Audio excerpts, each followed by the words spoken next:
Shit, I don't think You nobody can't see gonna be Keith like that. Huh? Yeah, I don't think nobody else gonna be fucking upside down. You can't see Keith. But you know, eventually the market. So you see Keith. But you know, that eventually the Yeah, market. man, you trying to be the. You know, the market eventually goes down, and it'll always be worth something. You But selling, you gonna make money. I don't think in this area, especially in a nice area, like I don't see you losing on any deal. nah, The way niggas want to just buy fucking as is, I'll take it and flip it or fix it up. I told you, those people are waiving their inspection. It don't matter. Just sell it to me like it is. All right, let's see what we got. All right, let's get to it.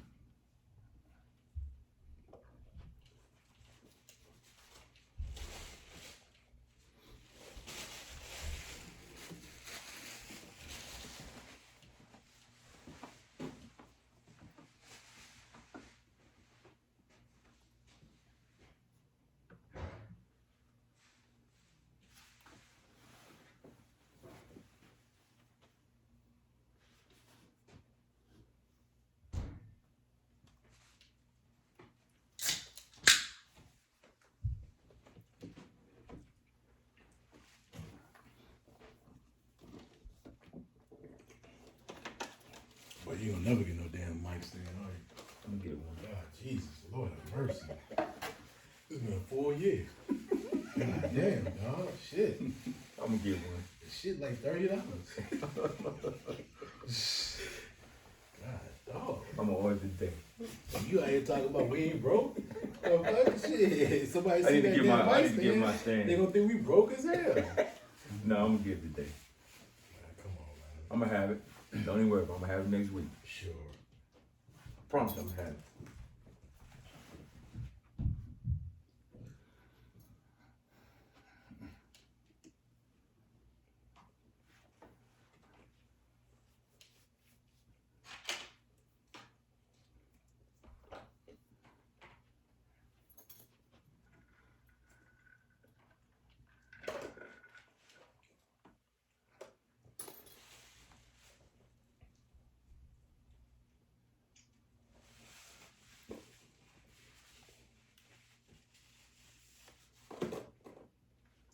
Yes, sir. We back. Season 3, episode 32 of the Auburn Brothers podcast. What's up, fellas? It's good, man. Chilling? Cold, you know. Man, it ain't cold, man. What you talking about? Man, it's brick outside, bro. I ain't look. Buy yourself a nice jacket, I dog. do got a nice jacket. That don't mean anything. That don't mean you can't be cold. Anything when you get past 30, I'm cold. Yeah. 30 and above, I'm good. But anything past 30, yeah, it's time for a change around here or something, man. Like, this crazy. Are you used to it, dog? It don't get cold in South Carolina? Nah, not like this. No, not like you been out here this. But I've been up 20 here the 8 years, years. bro. Come on, Yeah, man. but I'm saying it still don't get cold like this in South Carolina. Bro, you been there almost 20 years. It ain't been like this, You bro. adapted, dog. Yeah, I'm cool with it. But when it get past 30, I'm cold. 30 and above, I'm good. Man, that's still cold. Bro. Yeah, 30 and above, I'm good. When it get past 30, going, down, like, nah, bro. Man, we got a special guest in the building today. We got our boy Keith in the building, dog. We had it before the next show. It's been a minute. Shit. Now asked me, said, bro, Keith on still part of the show? Like, yeah, dog. Yeah, we got a special guest in the building, y'all. I'm trying to see the last time I was there. Bro, you gone on about 10 episodes, dog. Nell say he's still a part of the crew. Yeah, dog. Oh, We man. had to make sure, dog. We about to fact checking you, dog. Ask about you, dog. Like, what y'all been, y'all revamped the roster? We're like, man, sometimes you gotta downside sometimes. No wrong with making changes, dog. This dude like Ric Flair, he go to WWF, then come back to regular wrestling. Like, he just do whatever. He got him on the Space Mountain and all that other stuff. Then he come back. That's funny, though. What's good, Keith? What's down, bro? It's good to be back, though. But you know what? I came back with a lot going on in the sports world, though. Hey, look, you came back looking like a real no-limit soldier out there. Camouflage down, ready to go. I'm with what's my man from LSU right now? I just left him, bro. Oh, okay. Brian Kelly, bro. Me and Brian Kelly just had a meeting. Y'all just had a meeting, dog. I hope you told him don't do no more dancing. Right? I kept saying, I didn't know the damn. The priest is watching over me. I'm in the thugs over me. That's what I want. He say, bro, they've been having me handcuffed for over the last 10 years. Yeah, but I think when you do the 360, I think he's supposed to be the other way. He's on the back end. He was on the back of the damn plane. It looked so hard. You know why? I didn't want everybody made so much fun of it. They were like, bro, I think he's supposed to be on the other way. He was hanging out on the little man shit. Hey, look like he real little, man. Like, Oh, man. That just look bad, bro. He look bad. Brian Kelly said, man, I'm out. Brian Kelly out here getting his life, bro. Man, he don't know what to do. Look, he done lost his mind. He got away from Notre Dame, the football guards, and all that. That guy out here just wilding. Don't worry, kid. He wild for the night. I'm gonna go and tell you. What? It ain't gonna be long for one I'm getting. It ain't gonna be long. If he already trying to fit in now, it ain't gonna be long. They gonna get him. They gonna get him. One of them little Cajun. Yeah, one of them little young. They gonna get him. They gonna get him. Is he married? yeah. Well, man, I mean, your boy was married. Origin was married too. I'm just asking. Don't though. mean too much. I ain't saying it mean. I just wanted to know. He won't be there long enough. So get him out of there. That contract ain't gonna be long enough for him to do all Say, that. bro, we just need 2 rings. That's it. Just two. That's 2. If I'm another coach, we got money to burn. You got to change. We got money to burn. Hey, it's good, JD. Everything is good, man. Can't complain. I see Keys in the building. Congratulations to Key. Yes, yeah. sir. Congrats, bro. You know, Congrats. Give that man a hand clap. Give him a hand clap. Give him a hand clap. Yeah. Yeah. I'm on the shit. Man, I'm happy that Yeah, you're doing American dream, baby. Yeah, right. Happy that you're going to the next step. Man, like, what's going on with you, brother? How you doing? All good, dog. Chilling. Life's good. Hibernation time, dog. Yo, you look like a big arguing brother over there. Yeah. Like the sweatshirt though. The sweatshirt sweet. Man, I got up at like 6 this morning, and then we go hit this snow. Man, that shit was sheet ice. I'm like, man, go right back inside. I said, man, that don't even make no sense doing let that the with sun that melt shit, that shit. bro. I was like, Yeah, but the sun ain't been out long. I was like, hey, I mean, no sense doing nothing with that, bro. I'm going right back inside, bro. Put salt down last I night? put some ice melt this morning when I went out. Oh, you Yeah. should have did that last night. You got to treat that last I night. thought I didn't think it was gonna be that much snow. I thought at least gonna get a couple inches. I was like, I knocked that out, good to go. But 2 inches turned to ice. And And then then ice, I was like, Yeah, because it's so cold. it's so cold outside. It's definitely cold. I'll Yeah. never forget it, bro. It's not. It is. Yeah, to treat that yesterday. It's brick house, man. Yeah, Yeah, you gotta put that out there. Shit, it's all good. It should be walking on the sidewalk in the snow anyway. Hey, man. People You be don't walk in the dogs, street. though. Yeah, but what about you backing out in your car? That's fine. It was nothing on the driveway. Cause the ice melt. I put all that on ice melt. It's nothing. Okay. So that dried up that quick. Oh, you were talking about the sidewalk. Yeah, Yeah. the sidewalks. Gotcha. And I did the back step to make sure my people are straight because they got on me about a month ago. Yeah, no, you They're like, man, y'all trying to sue Last me. time, Y'all both trying to sue me. the last winter storm. No, he ain't had nothing cleaned off, man. Not the last winter storm. Not the last. I did better than last time. This season. The first But time the it snowed. first time. Yeah, that he ain't had time, nothing cleaned off, yeah, man. nothing but that. I'm just slipping and sliding. I'm like, bro, I'm not dying because that is straight cement. Exactly. There's nothing to land on. But that- you can't slide. No, this is your head. Gonna get that Exactly. That would be a head. You'd have been out on workers' comp. And you probably can't take it because you fall down. Yeah, right. You Oh, can't his stand house. it. You heard that work. You got to go to work and fall down. You got to go to work and fall down. Like, man, why you can't sit down, man? Don't worry about it. Bro, like, you can't, that ain't about to go to the You hospital. got to For use that, real. gotta use You that just short-term didn't clean- disability. You didn't clean. You Oh, didn't man. clean your steps back there, man. Like I know you from New Orleans, but you got common sense. Man, you know what it is, bro? It's hard finding ice melt, though. You gotta really buy and stock up on it, dog. Is it hard? Yeah, bro. Too many stores don't have it. They And now they got rid start- of all the shovels, Then they start everything. preparing for the spring, so you got soil and everything. I Right. think I got the last 3 bags. I went to You the might got to go online or whatever. Lowe's on Route 1. On Route 1, That yeah. was the only place I was able to yeah. get it. The Lowe's right here in Maryland. You might got to They go don't keep it on Route You 1. might got to go online or So whatever. it's just ice So melt. you go online, or you might not never get it. Yeah, they gonna never get it, dog. You know, the thing might be over by the time you get it. You ain't lying. But yeah, it's all good, though. We back in the building, man. We All full right, man. Let's get to the first topic. I mean, do this is a big one, bro. We had something. We're gonna do a recap. We gotta talk about Tom Brady Let's do it. retiring. This just happened like 30 minutes ago. Yeah, I was shocked. Tom Brady said he hung it up, said it's over, he's done. No more football, no more nothing. About to hang up the cleats, man. Key, man, since it's your first time being here in like 6 months. Give us your thoughts, man. Like, let me let you start this off. What was your thoughts on Tom Brady's career and him retiring today?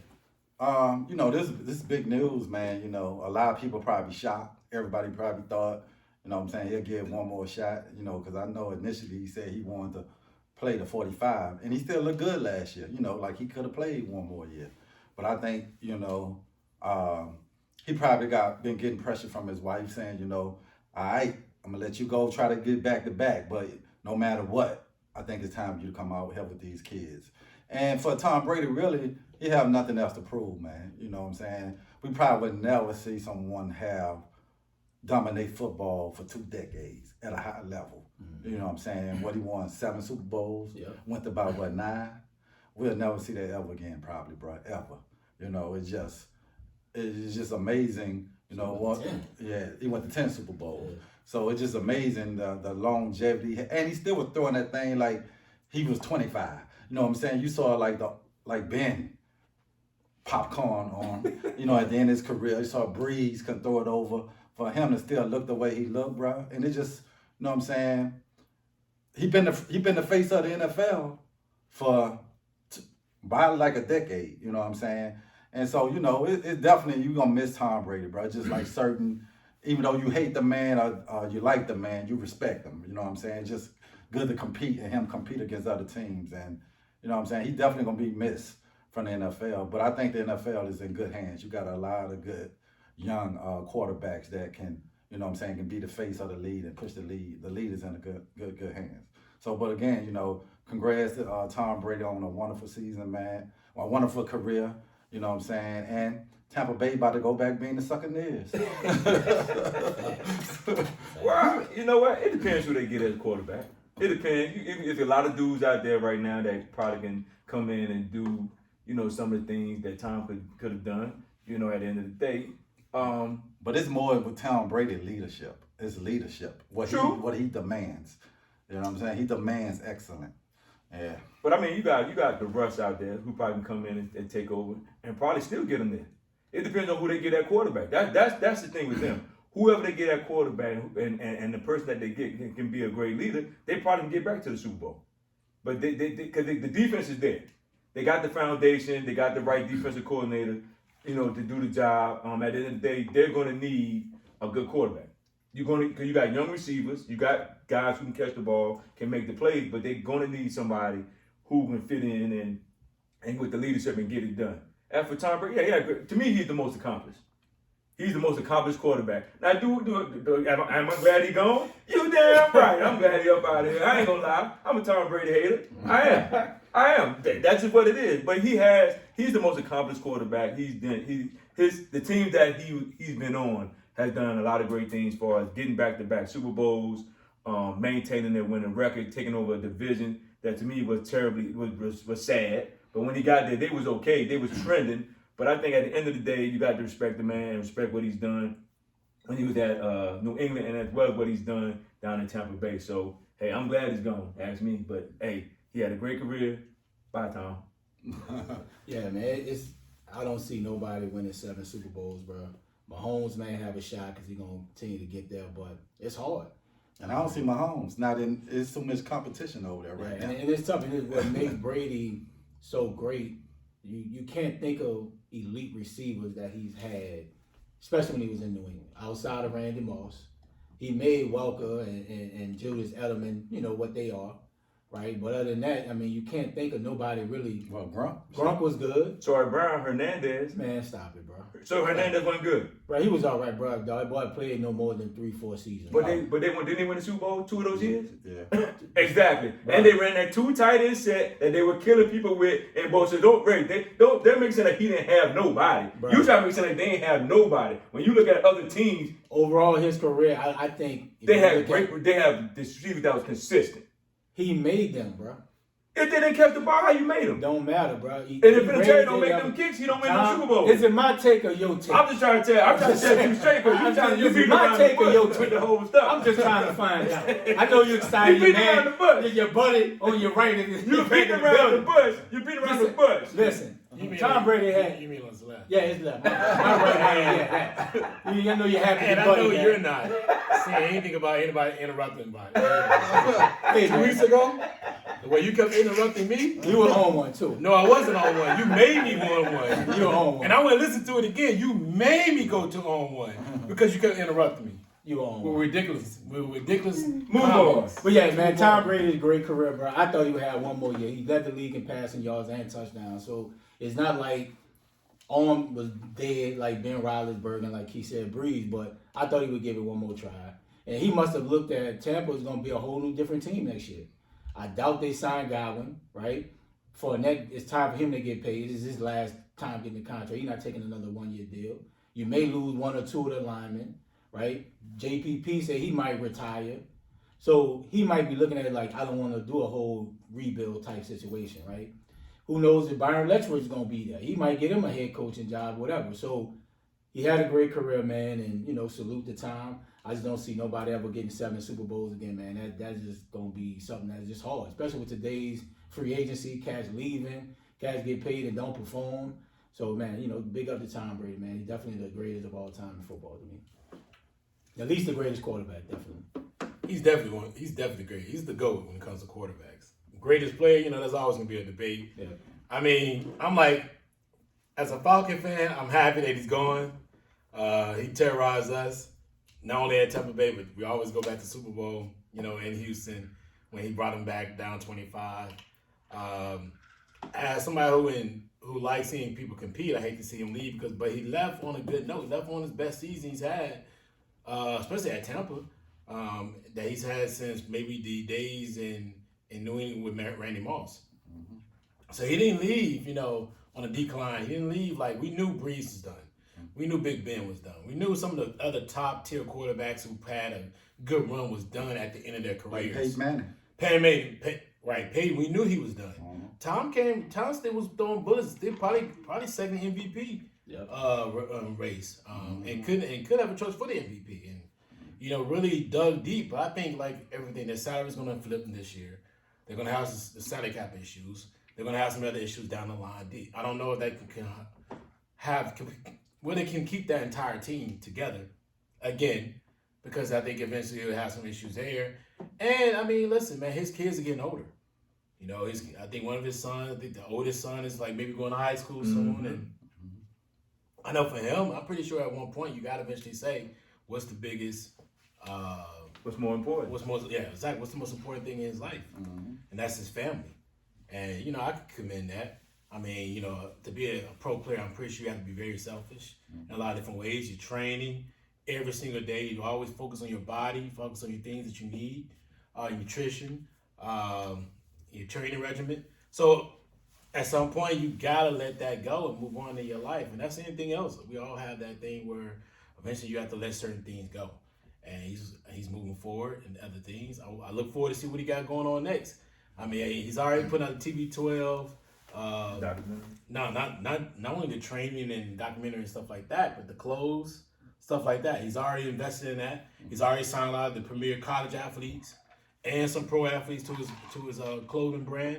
So he's moving in a direction so he can be an off-field brand, big as he was on the field. So he's got a lot of things going in a lot of endeavors going in the right direction. And, I'm excited to see what he's got going on. But I am happy that you are out of the NFC South. Like it's wide open. And the crazy part is the most tenured quarterback is Matt Ryan. Yeah, bro. And everybody else situation is like, what we gonna do? And since we're gonna talk about this a little bit later, but since we're talking about it, let's talk about Sean Payton and his retirement. All right, go around, start with you on that one. What's your thoughts on that? It was a shocker, man, honestly. To lose the leadership. I know it was a very trying year with the different starting units, no quarterback play, 4 quarterbacks playing. It's a lot. But you can see he still had the energy. He's only 58 years old. But everything come to an end at some point, man. He couldn't coach forever. I don't see him being in a situation like Belichick, being there 20-plus years. And he probably looked at it like it might be the best time to leave. The cupboard is not bare. Dennis Allen could be a potential situation to be a head coach. Now you have other coaches that's looking at the Saints roster. Yeah, you got some holes, but you got a good defense that you can win with, right? Hopefully Michael Thomas come back, being Michael Thomas, get a quarterback, and the Saints right back in the thick. So, was I surprised? Yeah, great loss, but everybody come to an end, man. He's gonna enjoy retirement, I'm sure. Like you say, he's not done coaching. They say he's still young, only 58 years old. So it's a surprise, man. We're gonna lose the leadership, man, and holding players accountable. Like he ain't had no problem jumping in players' shit when they fucking up or whatever the case may be. So definitely a big loss, man. And we're gonna see what's next for the Saints franchise, man. Go ahead, Keith. Y'all New Orleans boys. Yeah, it's definitely what you starting to hear in the rumble. He was thinking about leaving, but yeah, the man, just salute to Sean Payton just coming into the Saints and just changing to a winning program. Taking us from the bottom to the top. Over the last, I think he was there 15 years. 16. Yeah. Had like 4 seasons, 12, 13 wins. Mm-hmm. Went to a couple of conference championship games, won a Super Bowl, which I never thought I'd see a Saints Super Bowl in my life. In my lifetime. So, what I'm saying? I just want to and like Ray said, he definitely going to be missed, man. Just people, he was that face that people want to come to New Orleans and play. Football for the Saints because you was coming to play for Sean Payton. Mm-hmm. He was a player's coach, but he also would get in your ass. So he know how to play balance. Yeah, be both sides. I can be a disciplinary and I can also get in the locker room with you. You know what I'm saying? Hit a couple of moves with you. They got the music playing. So we definitely got, as an organization, we got a tough decision. We got to get someone who gonna want to bring free agents there that's gonna say, okay, I want to go play for that coach. That's the first. We can't just look at Dennis Allen and be like, oh, we got to get someone that say that players now want to come to New Orleans and still play for a franchise. So like Ray said, defense still good, still got weapons on offense. The key is finding a quarterback. You know what I'm saying? So, but congrats to Sean Payton, bro. You always will be a New Orleans legend. You know what I'm saying? So definitely gonna be missed. But I felt like like Ray said, over 20 years, sometimes it's just time for a change, right? Mm-hmm. When you've been in a place too long, it's just time for someone just need a fresh start. And so, he's going to be missed, bro. But I just want to say thanks for all the great, wonderful years being a contender for the last, 6-7 years. We've been a Super Bowl contender. Yeah, I think it was time. Yeah. I mean, and it's just like the same thing with Andy Reid. He had to get out of Philly. Yeah. You had a couple of great runs and you couldn't get over the top, and you had to make a change. And like you said, he letting it go for a year, to get himself back together. I think the COVID played a big issue. I think when Drew Brees left, I think that a part of him left with Drew Brees left because they've been together for so long. They won great games, they lost great games, and they won a Super Bowl together. And I think that put a lot of stress on them too, and not knowing who your quarterback gonna be and coming back and forth with a lot of transition. And then Michael Thomas going down, and you had injuries and things like that. So I think for him, he has accomplished a lot because he took a team that was in the cellar dweller and made them respectable. Now they became contenders. They won a Super Bowl. So he's done a lot to get them to that point. And I think, what fans and other people don't realize is it takes a lot out of these coaches. Take a lot out of these players when you get to a certain point where you build a team up from the bottom and get them to the top, and you got to consistently be at that top every year. Because when you're not there, it's a problem. And they look at the coach as being the problem. But the reality is, it took him a lot to get him from the bottom to the top and to maintain that respect. So, salute Sean Payton. I think he's done a great job. I think after he take this year off, I'm just putting it out there, he's going to be in Dallas. Yeah. Let's just call it what it is. Wow. He's going to be in Dallas. And his kid's in Dallas, right? I think so. Yeah. So I think he's done a great job. Salute to him. Get yourself together, take a break for a year, come back and be a coach. If the Duke Staley don't get it right in L.A., charges might be open. Duke Staley? That's the court. The Duke Staley over at the Chargers. Duke Staley coach with Detroit. The last name Staley. Oh, yeah, I know Duke Staley coach with Detroit. Last name Staley. Coach is still last name Staley. I know you can do to the Philly. But yeah, if Staley don't get right with the Chargers, that could be open in a year or two. Yeah. Man, last time I checked, man, it was 1, 2, 3, then 4. And what this man just do again? Hey, Rodgers. Man, like, he just add on like. Can I add on That would have added. You're supposed to throw a word in like, let me add an addition. Then you go forward. You know what I mean? He did the 1, 2, 3, then 4. He went 4 like he went back to I'm 1. 3.8. He went back to 1, 3.5. right? Yeah, He went back to 3.5. 1. All right, so number 1, there's no love lost. Hope he enjoys retirement. I'm definitely not. I don't care about Payton like that, like Sean Payton. But, you know, I do think he's a great coach. I think he did what he did for Saints. For the Saints organization, he did wonders. Because, I mean, we all know about the bags on the head every game and just the situation that went down there. And now you see where they're at now, man. You got to really, you know, show that he came there with a game plan. He brought the quarterback he needed. He executed, and he built a worthwhile program that you guys can move forward with. But from what I'm hearing from you guys, it sounds like to me that you feel like he's not coming back next year. And not this coming season, but the following season. You feel like he's done. Yeah, I'm talking about that. No. 23. Season 23. You don't think so? He's never going to coach the Saints again. No, he ain't gonna never coach. That's what I'm talking about. Yeah, he's not coming back. He ain't So coming you back. think he's done? Yeah. Wow. Okay. He never coaching the Saints again. Yeah. Because if we got a quarterback, right, means you got to go get a coach. You can't be in the dumps waiting for him. A coach ain't gonna want to come. Not no great coach gonna want to. So come let me ask you a question then. Why Why do you feel like they just didn't go straight to Dennis Allen? But because I'm quite sure he an option. But you gotta, like I said, you gotta get a coach, bro, that's gonna attract free agents. Yeah. That a quarterback they're gonna want to come play for. You know what I'm saying? You gotta get you an offensive mind for like a Russ. You don't think Dennis somebody. Allen would be that type of coach? He might well, but I'm just saying he's a defensive coach, right? And if you make him the head coach, you definitely got to go get you an offensive mind coordinator for a real quarterback want to come play there. Yeah, Dennis Allen don't move the needle for me. Yeah. Only thing he do is bring consistency to what Sean has built, right?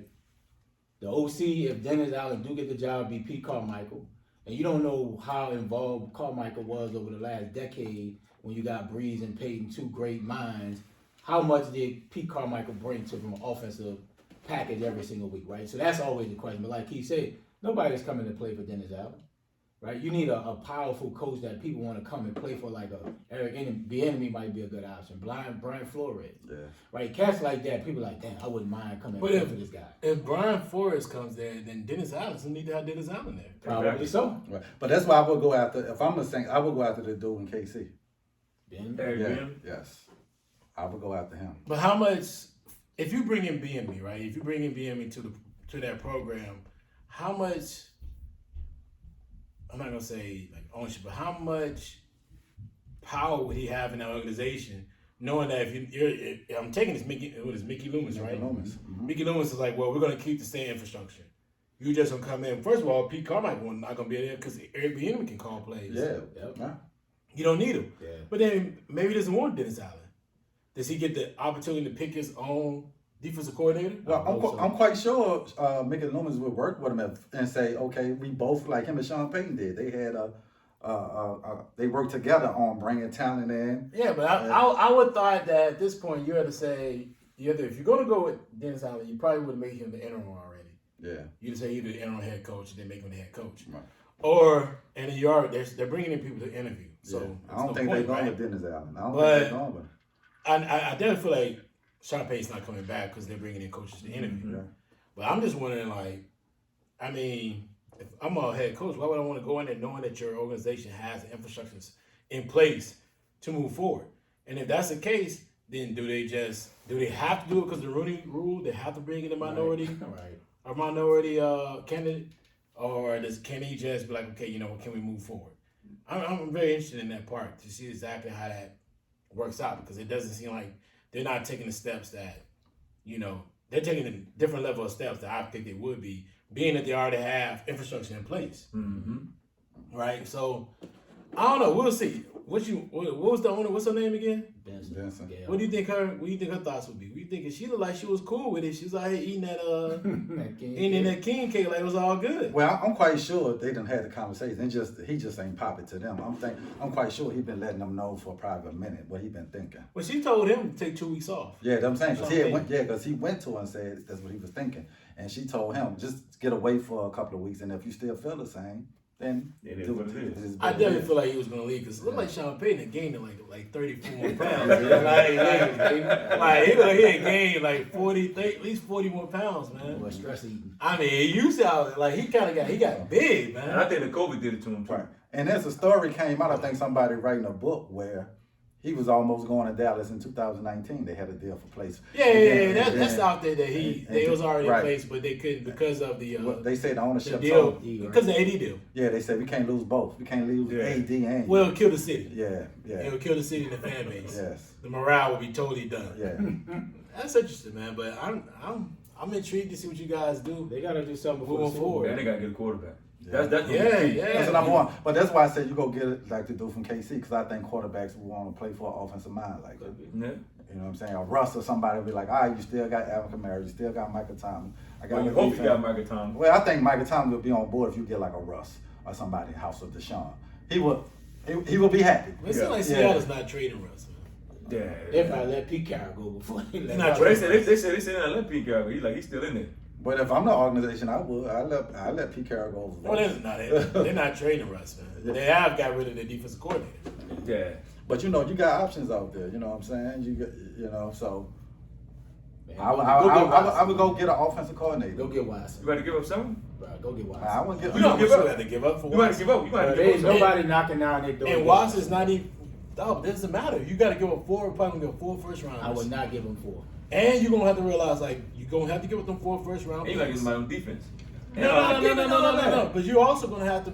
You don't know. So what they gonna not let him play another year? But you don't know what's They gonna happen hands are next. tied. You don't know what's gonna Yeah, happen. really. No, You don't. The hands are not tied. NFL can put them in an event on the Yeah. exempt list, excuse me, But and they they haven't. move forward. Why they ain't do it this Because year? they haven't no real evidence. But he Yeah. played. So that's what I'm saying. So like Keith said, you gonna sit him and pay him $40 million for another 16, 17 games? Yes. Yes. Man, Oh, they shit bought crazy. that, boy. They own shit crazy. Why would they not? Get something for You nothing. gotta get something. Well, Dude is not playing for them again. Yes. You Why gotta. does it He matter? already said he's not playing for them. You gotta get something. Listen, whether he played him or not, he ain't playing nowhere else. But So that he's is- still getting paid though. And But as an it's kind of like that to me. It's crazy. Like you're not gonna get what you're asking for. but that's your thoughts. Yeah. That's not necessarily what exactly was happening. But- reality but- is but y'all- can't let him he's sit, getting bro. paid. No, that's your thoughts. Right. Reality is he just got paid for a full season and did Right. not play a game. But your organization is not moving forward. They are moving forward. I'm talking about they losing. You're trying to get something back so you can start building to win. I see what you're saying. You're basically saying, look, trade him, Yeah. get him off your hands, Yeah. and Get off the get ball. off the Move hands. on. Yes. Play him on your team, and if the NFL come out and say you're on the exempt list, Yes. then he got to go on the exempt list, Yes. which makes sense to me. Yes. But in their case, they're looking at it like, you know what? Nah, we're gonna let you sit here. We're gonna be petty for you like the and let you way sit here. it all makes sense if we all sitting here amongst each other or in general. But the way the Texans are doing it, Yeah. they're not doing it the way you're trying to project it. So therefore, you only can deal with what's reality. And reality is they got him sitting here on the sideline, waiting to figure everything out. And at the end of the day, they're gonna get. I think they're the worst team were they the worst team or the Giants? The Giants. The Giants was not. Nah, I think Jacksonville. Jacksonville. Big. Yeah. So, but they're like 2 or 3. Yeah, They're it, gonna get the top flight. And then at the end of the day, they're gonna look at the quarterback situation this year. It ain't great. nah. So they can trade him. They can, if they want to trade, they can trade him some organization who has a veteran quarterback. They can trade him anywhere else. All I'm just trying to say is, man, they looking at it like they looking at it. And the way you express is one thing.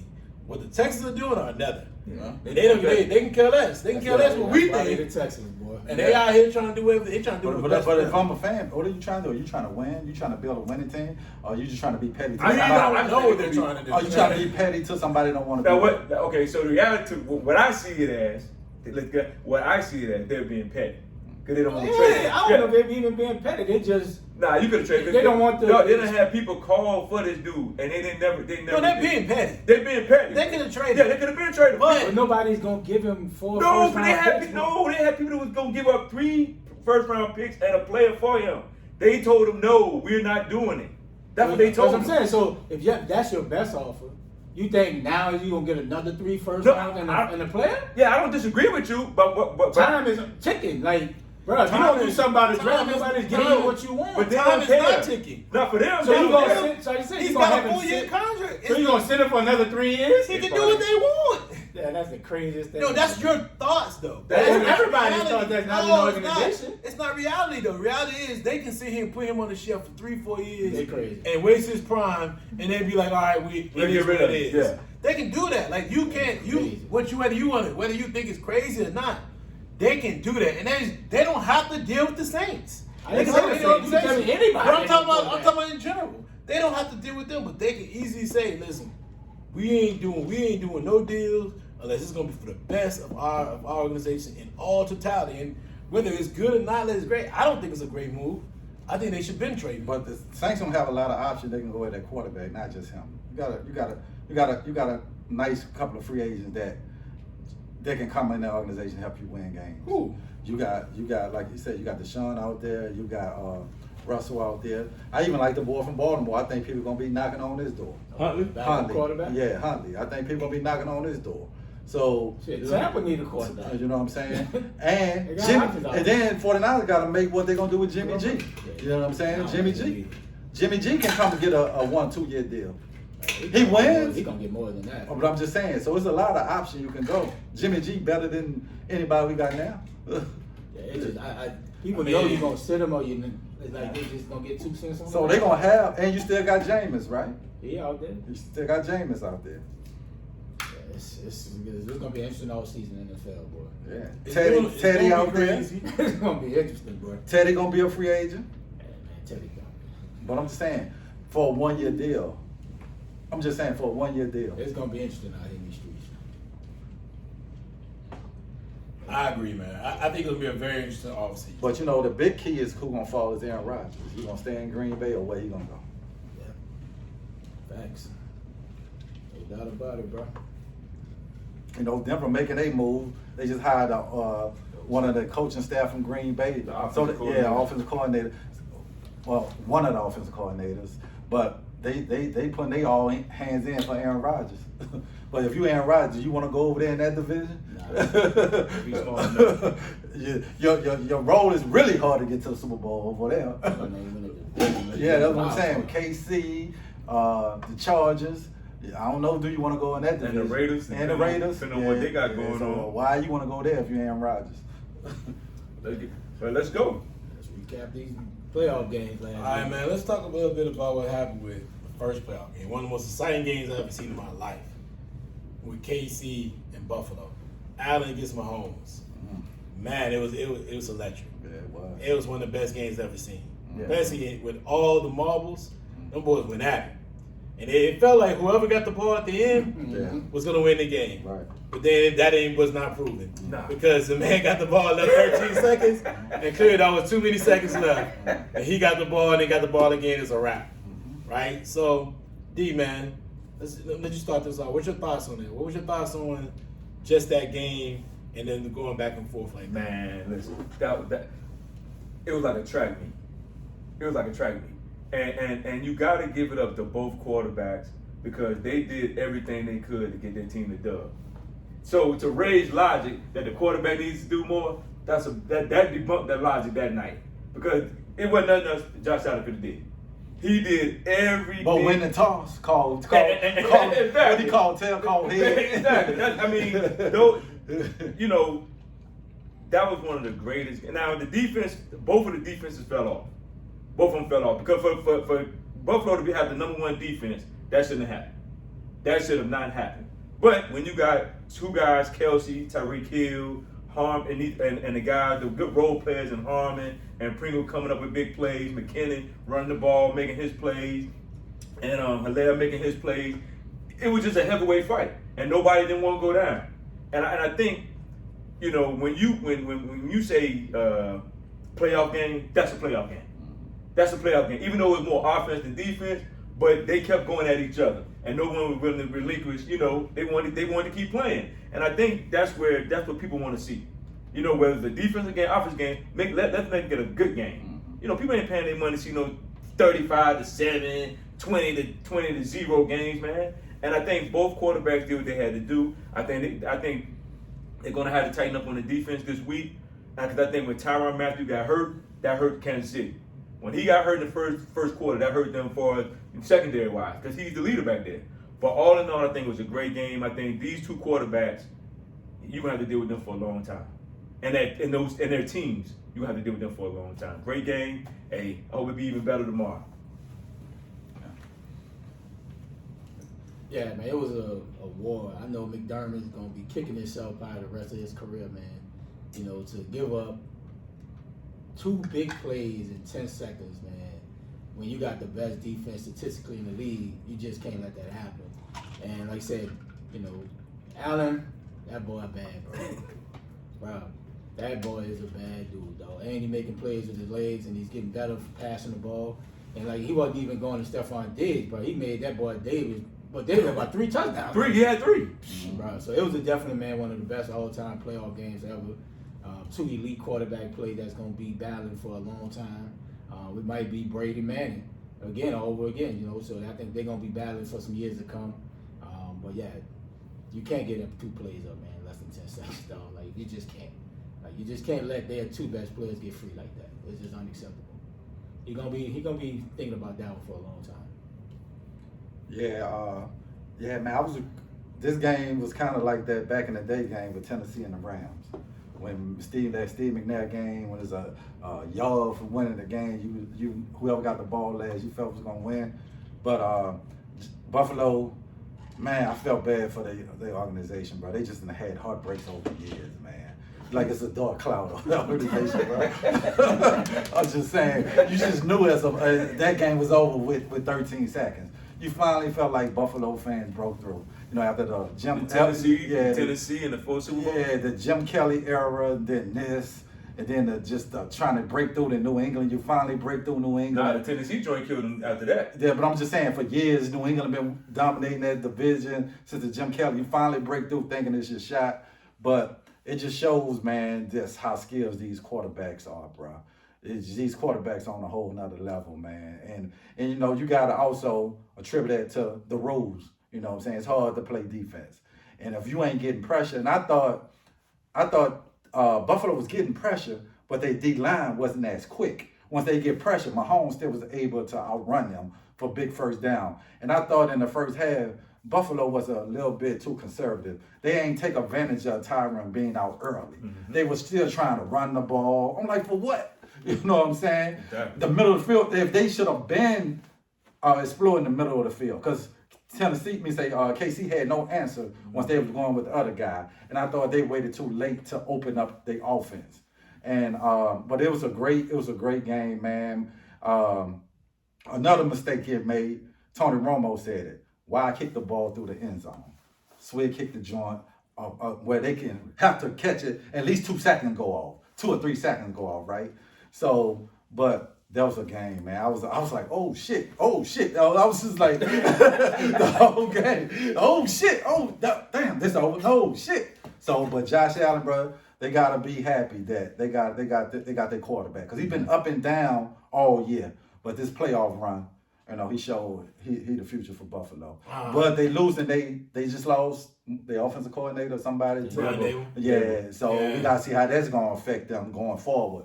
Because you know that's what happened when you start winning. People come after your coaches. He going to New York, so we can't say they're gonna be there again, because you gotta take advantage of. Because you never know, bro. Look at Aaron Rodgers. Aaron Rodgers won his first. Everybody thought he had 3-4 Super Bowls. 10, 12 years that went by. Yep. So you got to take advantage of the opportunity when you have it, because it ain't guaranteed to get back there. Thanks. I agree, man. Phenomenal game. 2 top-tier quarterbacks. 13 seconds clearly was too much time for Mahomes.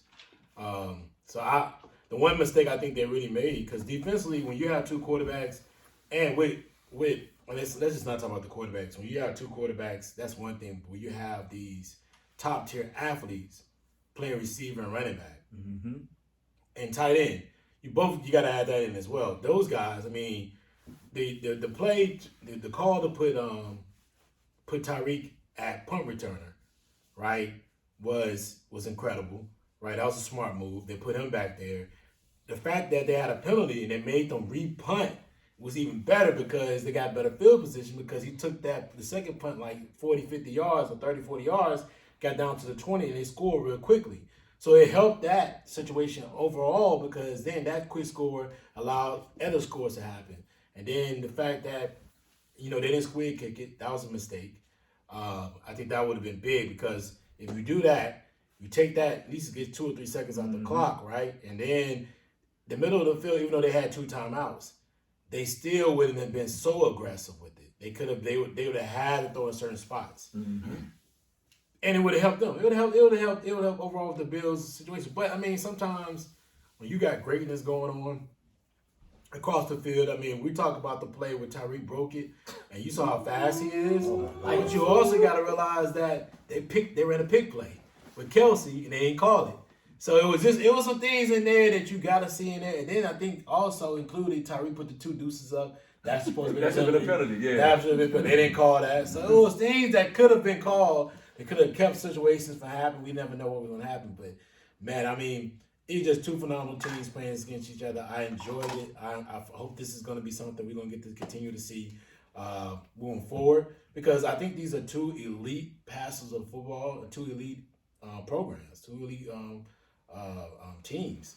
I was overjoyed because I had no stake in the game, and I was able just to watch it as a fan and just marvel, like, oh man, like did he just throw that off his back foot on 4th and 13? And listen, the route that so Davis put on that corner was so ridiculous. Like I don't know what that corner was even doing. But like I think it's Warren Women's Day. I mean, he was so flat-footed. I'm just like, you not gonna play over the top?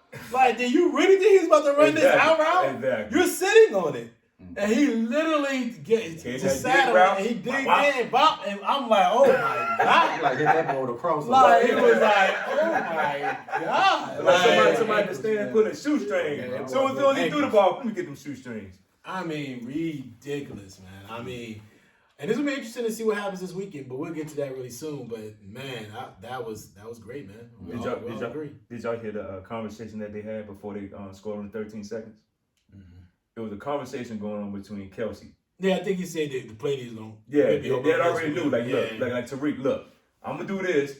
You gonna catch the ball, and everything happened how they was calm about it. Even with the Kelsey situation on the last play when he got enough yards to kick the field goal, he got out there. They was like, oh yeah, do it, Kelsey. Kelsey went straight down the field. The issue I got with the defense is you don't get no hands on him. But I think he just didn't go down the field. He widened his route out. Like, I think that's what it was. Like, he did. The initial route would have been a certain thing, but he widened it. Yeah. Based off what they was doing. Exactly. So he saw that. He told him, like, listen, I think they're going to do this. And when they do this, I'm going to take it out a little bit farther. You should hit me right here. And it was wide open. It was wide open. And I'm just like, dude, you cannot, if anything, at least get your hands on him. Yeah. I mean, yeah, you might not stop him from catching the ball, but at least get your hands on him. At least make him hold the ball a little bit longer. Because you get a sack in that position, you might call a timeout, but you ain't. And the only thing left for you to do is to throw the ball to the end zone. Yeah, that's gonna hunt them for the whole summer, bro. Yeah, it's tough, man. But I enjoyed the game. I enjoyed the game. All right, man. Let's get to the next one. I think it was it was nothing San Fran. San Fran, Green Bay. Right? Yeah, it was next. No, next up San Fran, Green Bay, man. Let's talk about that. Let's talk about just in general. Give me your thoughts on the game, D. And are we gonna see A-Rod back in the Packers uniform? I think the game was a good game. It was a great game. I just think both teams left plays on the field that the outcome could have been different either way. I think Kittles dropped the one that Washington put his hand, could have been a touchdown.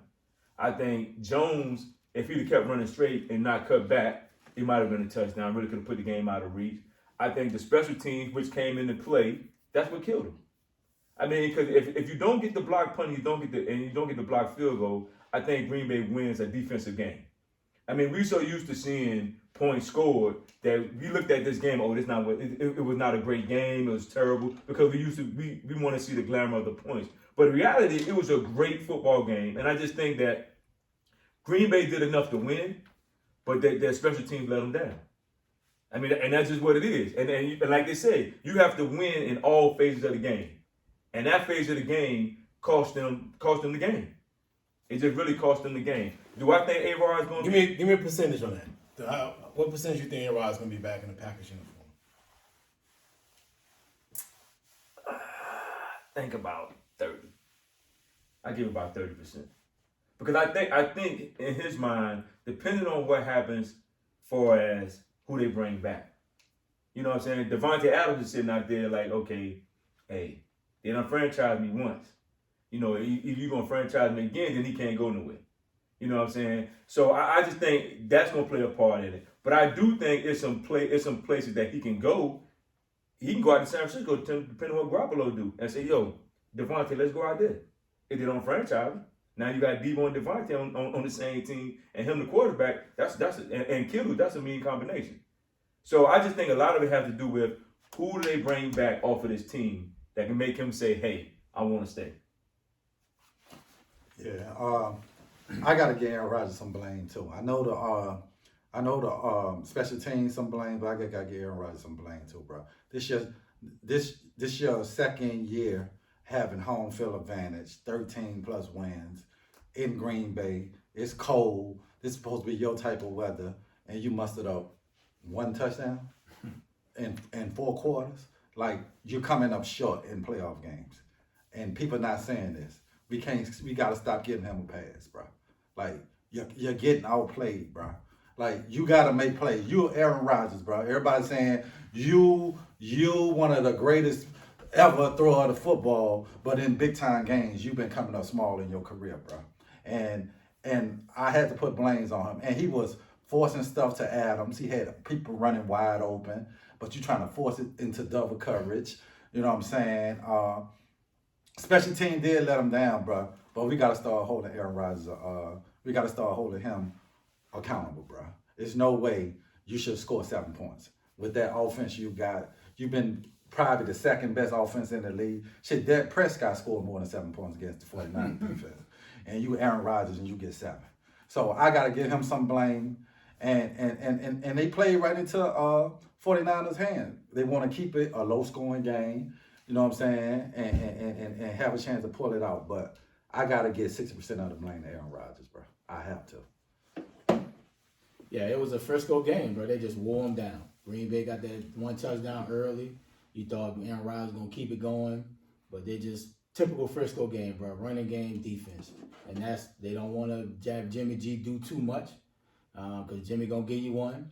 It was a typical 49er game. They just wore them down, and I'm not surprised that they won. They just were more physical, bro. And like I said, Devontae, you can't go to him every time, but the dude is always open most of the time, dog. So, like, you can't say not throw it to him. But he had other people open. Yeah, but he been doing that all year. Like, for the last probably what? I mean, Devontae been there, 7 years? And what they had That's what he been doing. And what they got Aaron Rodgers every year out the playoffs. First, one and done. Facts. I mean, no doubt about that, bro. One and done. It was a typical Frisco game. They made enough plays to win. They moved on. And as far as Aaron Rodgers being back, I give it like a 25% chance. Oh, yeah, and I ain't get that. I think he out of there. Yeah, I think he out of there. I think he out of there. But if I'm Green Bay, I don't let the receiver go with him. I tag him again. Yeah, he tag him. He ain't going. Yeah, I tag him He again. be mad, but he ain't going. Yeah, ain't no way I'm letting him out the door. They might not pay him, which is sad, but yeah. I don't think it was a typical San Francisco type of win. I mean, a block punt, a block field goal, that's just, I mean, we all know that Green Bay's, one of their Achilles heels is their special teams. I mean, that's not a typical San Francisco win. San Francisco probably has, I mean, the Dallas game, they gave up some points because of the fact that their special teams wasn't as great. Their special team is not that great either. So it was kind of like the battle of two teams who had their weakest teams on their in their organization or on the field was their special teams. But it just seems like to me, like, you know, one thing I will say, and I do agree with you on this, for some reason, San Francisco has this thing where whether they get down or not, they do stay within the game. I mean, they happened with the Rams game at the end of the season. It happened with they jumped on the Cowboys. But they stay within what they do. But they just stay within they do. And I mean, if you're not going to beat them, you're not going to beat them. Like, make the right play, make the right moves, throw the ball, maybe throw it down to the second receiver or the third receiver. You don't throw it there. You don't get the ball out there to those receivers. Yes. They're going to keep just doing what they're doing until you make a mistake. Right. Now, A-Rod was 20 for 29 with 200-some yards, so he wasn't bad. He just didn't make the plays. Yes. And, man, when they were up 10-3, they needed him to make the play. Yes. He couldn't do it. He's Aaron Rodgers. You got to make the play. And where it looks really awful is on his overall playoff record, which is 11-10. It just does. And I agree with you on that end because it's a bad look for him. Yes. But overall, man, I do give him 100%. I think he's gonna come back. He's coming back? Yeah, I think he's coming back. I just don't see where can he go. I mean, I don't think he wants to go to the Denver. I don't think he wants to go to the AFC because there's just too many quarterbacks to go through. Yeah. Ain't lying. And he's what, 37? Yeah. Yeah. That's what I said. He don't want to go right there. now, you just had Brady retire, right? Ben gone. But Ben is in the AFC. Unless he can get to a respectable program like maybe the Steelers, maybe. But I mean, I don't think that's gonna happen. So, nah, man. Unless it's a team in the NFC. Like you said, the 49ers can be a good look for him. Shit, how? Jimmy go gone. there. Jimmy Oh, gone. they gave up all them picks for I wouldn't So care. what? I So wouldn't- what? so Trey what? Lance considered But couple Like, hold on, Ray. But You're the I'm first saying- person to no, say all the time it's about No, I'm winning.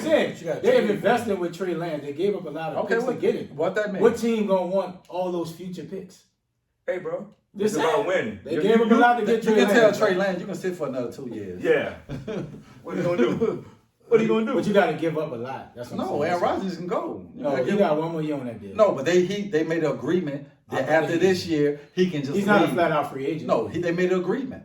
They made an agreement. Nah, you got For him coming back this year, You they gotta- made an agreement. but you gotta look it up, but I don't think it's. I ain't lie. I agree with him. I don't think it's. Nah, he's not a flat. I think he's not a flat out free agent. But I thought he made do an agree. agreement for him to play this year. He can absolutely go anywhere he wants to. I mean, look it up. I mean, Yeah, look, it's you got out time. there. You got It's out X series. You got It's out phones. there. You got a computer. Yeah, I know he's not a flat out agent. He wasn't, but Because they were talking about Denver. Right. It was like Denver can give up Passer 10. Yeah. They can give up Drew Lock. They but got I'm a lot of saying, young but I'm receivers in the saying pocket they to might give up. not be one, but he told them. Yes, he can get what he tell him. Yes, But and they agreed. He got a deal still But on the table. Okay, but I get that, but he made an agreement with them. If he come back this year, next year, wherever he want to go, they got to let him go to that team. He's not a pending free agent. He's not. He and the Packers agreed to a restructured contract last summer. In that deal, void year was added for 2023, meaning he would be able to enter free agency and be ineligible for the franchise tag after next season. So, Yeah. Next season, yeah. So he's, not this season. Yeah. Okay. so So I I don't knew it see was something in 49ers place. giving up. I know it was Nah, something in please, place man. he can leave. And you got Trey Lance, like you did all that just to get Trey Lance and sit him another 2 years? Why That's not? why I think it's 100% he's going back to Green Bay. It could be. There's not too many options.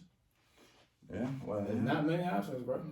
Let me ask you a quick question about Jimmy G though. I mean, since we're talking about this game a little bit, like the way he played. I mean, to me was awful until the last two drives. So, I mean, can they keep winning with that type of formula? they had Jimmy G being just average until we get to the last two drives of the game, and then here he comes. I think they can if he just don't hurt them in crucial situations. Because like you say, they just find a way to keep the game close. Because I mean, look at the Dallas game. He threw that interception. Yeah, it yeah. was awful Yeah. of an interception. No, Yeah. it's like, bro. Because Shanahan just find a way, bro, to keep the game close. They just do enough. They run the football. They eat up a lot of clock. You know what I'm saying? And they just find a way to make it a low scoring game. And I think they was in the Super Bowl with him. 2-3 years ago with him. But they lost. And, They right. lost, though. But I'm saying it wasn't just on him. No, the defense, they was up 20? He missed some throws. He missed some throws. But he missed the key throw. But I'm he still, wide open when he split him. still the defense was up 21. What was the They just score? gone up. Was they up like 10? They was up 10. Yeah. In the fourth quarter. So it wasn't all him. Yeah. It wasn't. He did miss a key throw, but I'm saying you up 21-10. But hold on. Y'all can't have it both ways. You say the dog quarterback don't do enough. Because that's his main No, point. I The said- quarterback didn't do enough. I said it wasn't all him. I said it wasn't all. But every time we say somebody lose, the quarterback didn't do enough. I ain't never said I didn't that. say you. Okay. I said your co-pilot over there always said the quarterback. So when he missed maybe he missed Sanders on a wide open touchdown, that's him. Yeah. When he missed Kittles across the middle, that's him. That's him. But then you got to put it on the defense when you give them 21-10. So that's why I be saying it's a team effort when you lose, and it should go on the But the asking James question, yes, I think they can go to the Super Bowl and win a Super Bowl with Jimmy G being the quarterback. I really think they can. I think they can do it, but Jimmy G is going to have to make at least 2 or 3 plays. Yeah. It can't just be Deebo Samuel making the play. Right. Now, don't get me wrong. He's a stout dude, and he gets it done. Mm-hmm. But at the end of the day, Jimmy G is going to have to make a couple of key throws to get them in scoring position to where they can win the game. I think they can get there, but I don't. If you're going to say that he can win the game for them, I don't think so, because Jimmy G make dumb decisions when they really need him to make a smart decision. Right. You know what I'm saying? It's just like he didn't have no touchdown. Now, granted, early in the game, he hit Kittles with a nice pass that would have been a touchdown. Kittles dropped it. I mean, you can't put that on Jimmy G. Because the game probably would have been tied 7-7 if Kittles make that touch. Now the pressure can even get even bigger. Mm-hmm. You know what I'm saying? So I think they can do it, but the issue is going to come in where can he make that one throw on a 3rd and 10 to keep the drive going where they can go and win the touchdown. That's the thing that we need. That's the thing I need to see. Mm-hmm. But I do think they can get there with defense because they've been doing it the whole year. And they're one of the hottest. They probably the hottest team coming in the playoffs. Man, Jimmy gonna have to make something. Like I don't think they can. And we do the pick. I don't think they can beat the Rams with just 17 points. Even if they get to the Super Bowl, I don't think they can beat KC or they can beat Cincinnati just with 17 points. Like teams are too skilled and got too many weapons, and you putting a ton of pressure on your defense. Right? Yeah, they got a good front D line, but if you block them, they secondary can be beat. Mm-hmm. Right? So for me, man, make Jimmy beat you. Like, stop letting Elijah Mitchell and Deebo Sanders, bro. I'm putting 8 in the box. Somebody going. You can know Deebo can get that ball. He's still. No, you can. But I'm not gonna let it be a situation where Jimmy G throw for 120-something yards. Yeah. That's not gonna happen, bro. And y'all winning this game. Well, he threw for 3 something the last time they played the Rams when they had that comeback when they were down. That's what I'm saying. Like for them to win, I need Jimmy G to be the reason. Yeah. He gonna give you 1 or 2. You know that. Mm-hmm. But like I just think playing with that formula, you're playing with fire. Mm-hmm. You playing with fire, bro. You don't go to the well so many times. Yeah. Quick little announcement, man. It just came out that Brady's not retired yet. Right? He has not called Jason's lock to inform that he's made up his mind about retiring or playing. Mm. So yeah, we don't know what's going on with that one. Mm. We have no idea. So yeah, we'll reserve that for another time as Brady figure out what he wants to do. Man, Schefter said, bro, you know it gotta be something, bro. It's gotta be some fire. He ain't get it from nowhere. Exactly. It's gotta be some fire. You know what I'm saying? Like he ain't breaking that big news, and it ain't come from somewhere. Listen, he probably went back and said, "Man, hold on. I'm like, let me get one more year. Let me get one." He done went home and talked to Giselle, like, hey man, hey, just let me get one more. You see, if we'd have did this, we'd have got this. So we'll see, man. We'll see how that goes. Yeah. All right, bro. Let's get to it real quick. Tennessee versus Bengals. I'm gonna let you gloat. I'm gonna let you do your thing right here, man. You've been yelling about these boys for all you. The Who Day Nation. You know what I mean? So, give us your thoughts on that game and how Joe Burrow took them down there for the win. Yeah, man, that was a physical. Joe Burrow. That was a physical game, right? You got sacked 9 times. Yeah, hit. Yeah, that was a hard. That was a physical game. Tannehill, bro. Tannehill is trash, and I felt like I've got to get Cincinnati their prop because their defense came out, played well against the run. They created turnover. Joe is a tough dude, bro. Most quarterbacks get happy feet when you getting beat up that many times. For him to get sacked 9 times and don't just get happy feet and just start turning the ball over like crazy. To step up and take those hits. And that was a grind out nosebleed game, right? Where it came down to you felt like whoever got the ball last was gonna win that game. Because at one point you thought, Cincinnati was about to put them away. They came back. They got that crucial turnover when Joe threw it and the ball bounced out the dude's hand.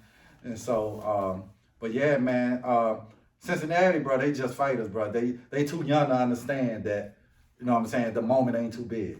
They, and that's taking the leadership of Joe Burrow, bro. Just like, no, we tired of being underdog. We a good team. We feel like we gonna make noise here. You're gonna have to beat us. We ain't coming in here looking at who we playing. So it was a great win for the organization of Cincinnati. They hadn't won a playoff game in 12 some years. So shout out to the Bengals, man. You know what? When we had a discussion last week about when James asked the question, who do I think is going to be the biggest part of next week of them winning the game? And I told y'all Ryan Tannehill. Ryan Tannehill is terrible, bro. He listen. I know I shouldn't pick them. Someone kept telling me, don't pick him. And what's crazy is he sat there when they was on a little winning streak. He popping that noise. Yeah, Miami let me go and blah blah blah. This, bro, you're not good, bro. You're not good. He's holding the Tennessee organization back, and I think Tennessee needs to be looking for a quarterback as well. He's not good. He's not good. You cannot turn the ball over going in to win a game where you're in a tight one. And it was a bad pass. Now, granted, the receiver could have came back for the ball and tried to block the other dude from intercepting it, but at the end of the day, that's the bad throw. You threw a pick on the first possession. The first possession. You had 3 picks, bro. 3 picks. That's terrible. That's terrible. The defense did all they could. I mean, the defense did everything. They sacked Joe Burrow 9 times.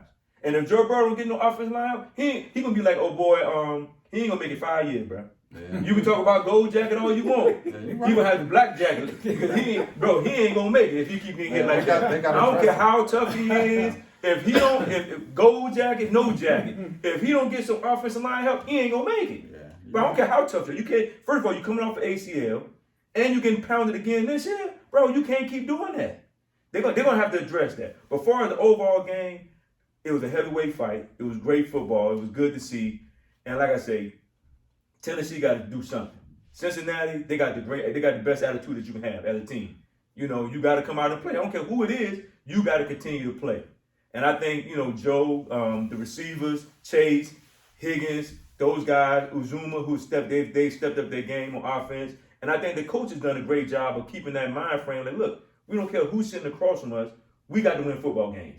We getting paid to win football games. And I think he's done a great job over the past 2 years of setting that mindset and keeping them motivated to go out and win games. Yeah, it was a slugfest, man. It was more of, I think, Tennessee gave the game more than Cincinnati took the game, right? Tannehill, first of all, when they got the ball, I was like, all right, they chilling, really. I thought they was going to play for the overtime. When you forced that, bro, you had the check down. You had Foreman in the flat. Why force it? Because you wasn't, urgent to really get down the field. And I think Tannehill has played 1,000% better since he's been with Tennessee.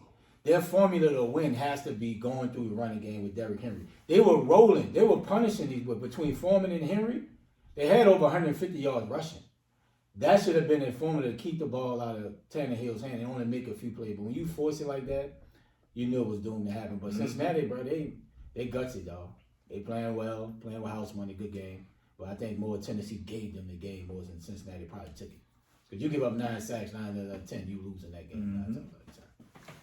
I don't think Tennessee gave it to him. Tannehill gave it to him. That's what gave him the game.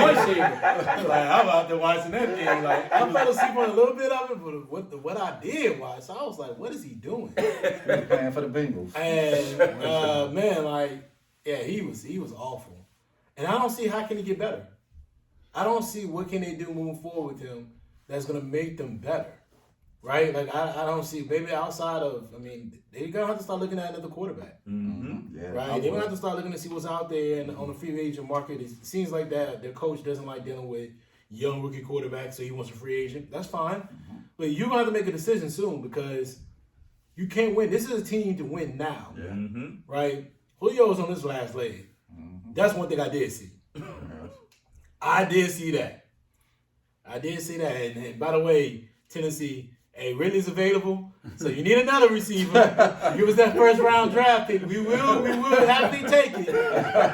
We will happily take it. You can have 2 of them guys. Reunion time. You know what I mean? But it is one of those things where you can tell that is he's on his last, man. He just doesn't have the same physical burst, all the quick twitch, the burst, the being able to get through injury type of situation that he had in the past, man. Like he just was an explosive athlete. The explosiveness is what it used to be. So it's AJ Brown or bust. Mm-hmm. He was balling. Yeah. Mm-hmm. He was balling. And it's like, but when they threw first of all, the guy that last interception, that was a terrible route the guy ran. But it wasn't open. No, it wasn't. So it was just like, like, why did you throw that? And yeah, you gave him the game. You better off going overtime because you're at home. Mm-hmm. So it didn't make sense. And because you've had 9 sacks, there's a good chance you probably get a turnover. Mm-hmm. It just didn't make sense. Yeah. But hey, man, they're at home, and you gotta give like you guys keep saying, man. I always say this, man. You gotta give the other team credit. They ain't losing for themselves either. Yeah, exactly. They went out there and won the game, and they doing what they're doing. But they haven't. One thing I will say is, Cincinnati's been struggling getting the ball in the end zone. Especially for the last 2 games, even against the Vikings game. Second half, they did much of nothing. This game here, they struggled. Mm-hmm. So we're going to talk about this, what they're going to have to do to win that game against KC. But, man, I mean, you got to give Joe Burrow credit because he stared down the barrel and he threw the ball out there. And, man, Lord, double chase, please. Like, why you let this kid break out on a jailbreak screen like that and break up and down the field like 40, 50 yards later? What in the world are you doing, bro? And if you give him space, the kid can take it to the house. Mm-hmm. He is talented, man. Like, you can't just be like, you know what, we're just going to step back. No. You got to press this guy so this guy can't get the ball up and down the field. You got to take the ball out of his hands. Yep. You got to go where the Higgins or the tight end, but they got so many weapons. They do. They're a very good team. So that whole line, the problem is they don't have enough time. Mm-hmm. So we'll see, man. Let's get to the last game. It was a very good one too. The Bucs Rams. Mm-hmm. Maybe Tom Brady's last game. We talked about it earlier. Yep. Ray, man, give me your thoughts on the game, man. Man, the Rams soft as tissue paper, man. They try to give these people the game. First Cam fumble, that could have really put the game away at the goal line. Then he fumbles again. Dude snapped the ball over Stafford head. Cooper Kupp on the first drive. Cooper Kupp. I'm like, man, y'all trying to get these people the game? Boy, they just soft, man. I'm not surprised with the Rams, bro. Then, for me, Ty Bowles, bro, if I'm a dog, why are you blitzing off the slot off of Cooper Kupp? Bro, blitz on anybody else you want. I don't care. You do not leave Cooper Kupp running straight on your safety. That's flat-footed. And Cooper Kupp ran the perfect route right up the seam. Left it. But Ty Bowles, that game could have went into overtime. Ty Bowles lost that game with that one blitz. One blitz. Man, look, he didn't lose the game. I didn't say he lost the game, but I bet you any money if make Stafford throw the ball to somebody else. You got 2 passes, they won that field goal. Kupp had like a deep 20-yard out. He caught both of them. Right? You can't allow that. Then you, like you said, your safety, your slot corner, you can't blitz him. Blitz the other side. Don't blitz him and give Cooper Kupp nobody. The linebacker didn't even get over there to reroute him, put a hand on him, do nothing. Straight line to Winfield, and that boy took that up and seen Matt Stafford through a perfect pass. But you know, I think he was going to Cooper Kupp regardless. At the end of the day, make him force it. But this is the thing. Once even if the dude is there, the problem was the safety looking in the backfield. That's why he ran by him. If you're not looking in the backfield, then you wouldn't have had that problem. But I'll take my chances with Cooper Kupp on the safety any day. Exactly. He was going to burn him anyway. Yeah, but that's what I'm saying. Because once he split him, because he split the 2 dudes. Yeah. He split them. That's how he got upfield. Right, he had to split. He just had no, but it was 2 dudes. But I'm saying it was 2 dudes. If you go back and watch, it was 2 dudes back there, and the first dude was coming over. He split him, and then that dude got in the chase mode. The problem is this. The game shouldn't have been better, ever. It shouldn't even been close. True that. Cam Akers, when he fumbled that ball to go down the first time, you would not play the rest of the game. You not play the rest of the game. Because this is the thing. Everybody knows momentum is a mother. Mm-hmm. Momentum. Then Cooper Kupp, you come down and fumble the ball the first drive out. Yeah. Now, granted, they didn't get no points out of it. But then you get a turnover, then you get a ball right back. And then you got the field goal kicker miss a 47 yards. You kicked the shot. You know what I'm saying? So they did everything they could to give them the game. It wasn't so much that Brady and they listen, they can say what they want to say, but the Rams really was giving the game away. They was giving the game away. Yeah. Because at the end of the day, they didn't get pressure on, they didn't get a lot of pressure on Matthew Stafford. I mean, they stopped the run a little bit, but a lot of those runs, they ran off tackle and they was getting yards. But you cannot have situations where you up that big and then you just turn the ball over. Like, you just can't do that. Yeah. And I think, just like we talked about earlier, tomorrow against San Francisco, you do that tomorrow, guess where you're going to be? OBJ, all them people y'all picked up in the offseason, you're going to be mad at yourself, and guess where you're going to be? Watching just like us on the couch. Yeah. So you got to protect the ball. But as for the game, the ending was great, but it never should have been that close. Yeah, I gotta get a game ball to the Rams D line, bro, because they was on Brady ass the whole game. He just ain't had no time, and they just come blocking. And then once the was the left tackle somebody was hurt Whitworth. Once he was hurt, it was just no protecting Brady. And Words and Sims. Yeah, once they it was just like a feed and just go get them. You know what I'm saying? And like you said, the Rams gave that game away. They had a couple of times to blow the game open. The fumble on the goal line. Cam Akers. Yeah, and then you come back, Cooper Kupp, you driving there, and then the running back fumble again. Well, this is the thing. After Cooper Kupp fumble, Von Miller gets a fumble from Tampa Bay, and they had defended. Then you turn around and hike the ball. Hike the ball over. Yeah. There. So, and you had to give Brady props, bro, because he stayed with him. He was getting his. They was fucking him up that whole game. They was fucking him up, and he was frustrated. But you know what I'm saying? You just felt like once they scored and they got it down to like 10, it's like, uh-oh. You just saw the momentum changing. And I felt like if it would have went in overtime, Tampa wasn't going to win that game. Because all the momentum had switched. They was going to win that game if it would have went in overtime. But, yeah, and they play like that against the 49ers, bro. They're going to take advantage of those turnovers. You cannot fumble the ball 3-4 times and think you're going to keep winning and pulling it out. You got to take care of the football. And, 49ers defense aggressive. They're going to be going to script.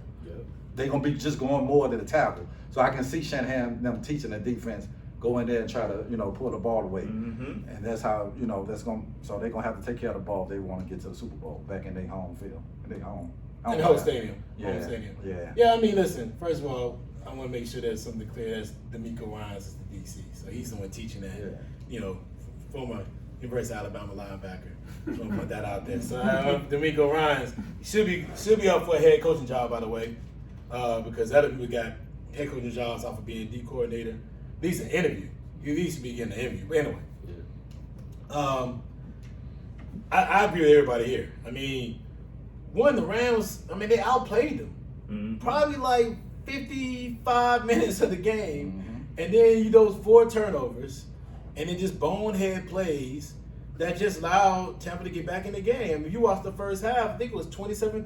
Mm-hmm. It was an easy win for them. It should never been 27-27. I thought they were gonna have their starters out in the fourth quarter. They were getting what they wanted anytime they wanted. Then Cooper Kupp, he had the fumble. The one kid, he was going. Cam Akers was going in the end zone at the time when he had his fumble. Like, it was just fumble after fumble. You're watching the game, you're saying to yourself, like, what are they really doing here?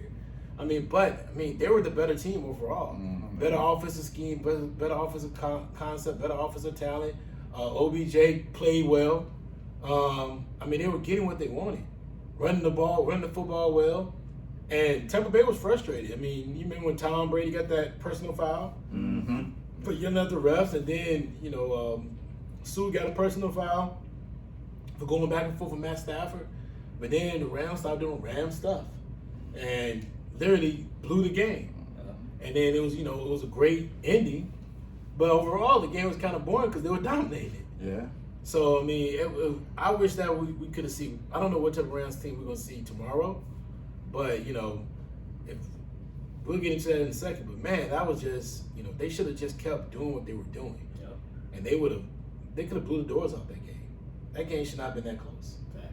Yeah, I don't care where they played. They could have played that game 100 times. If the Rams would have played like they played in the first half, it wouldn't even been a close game.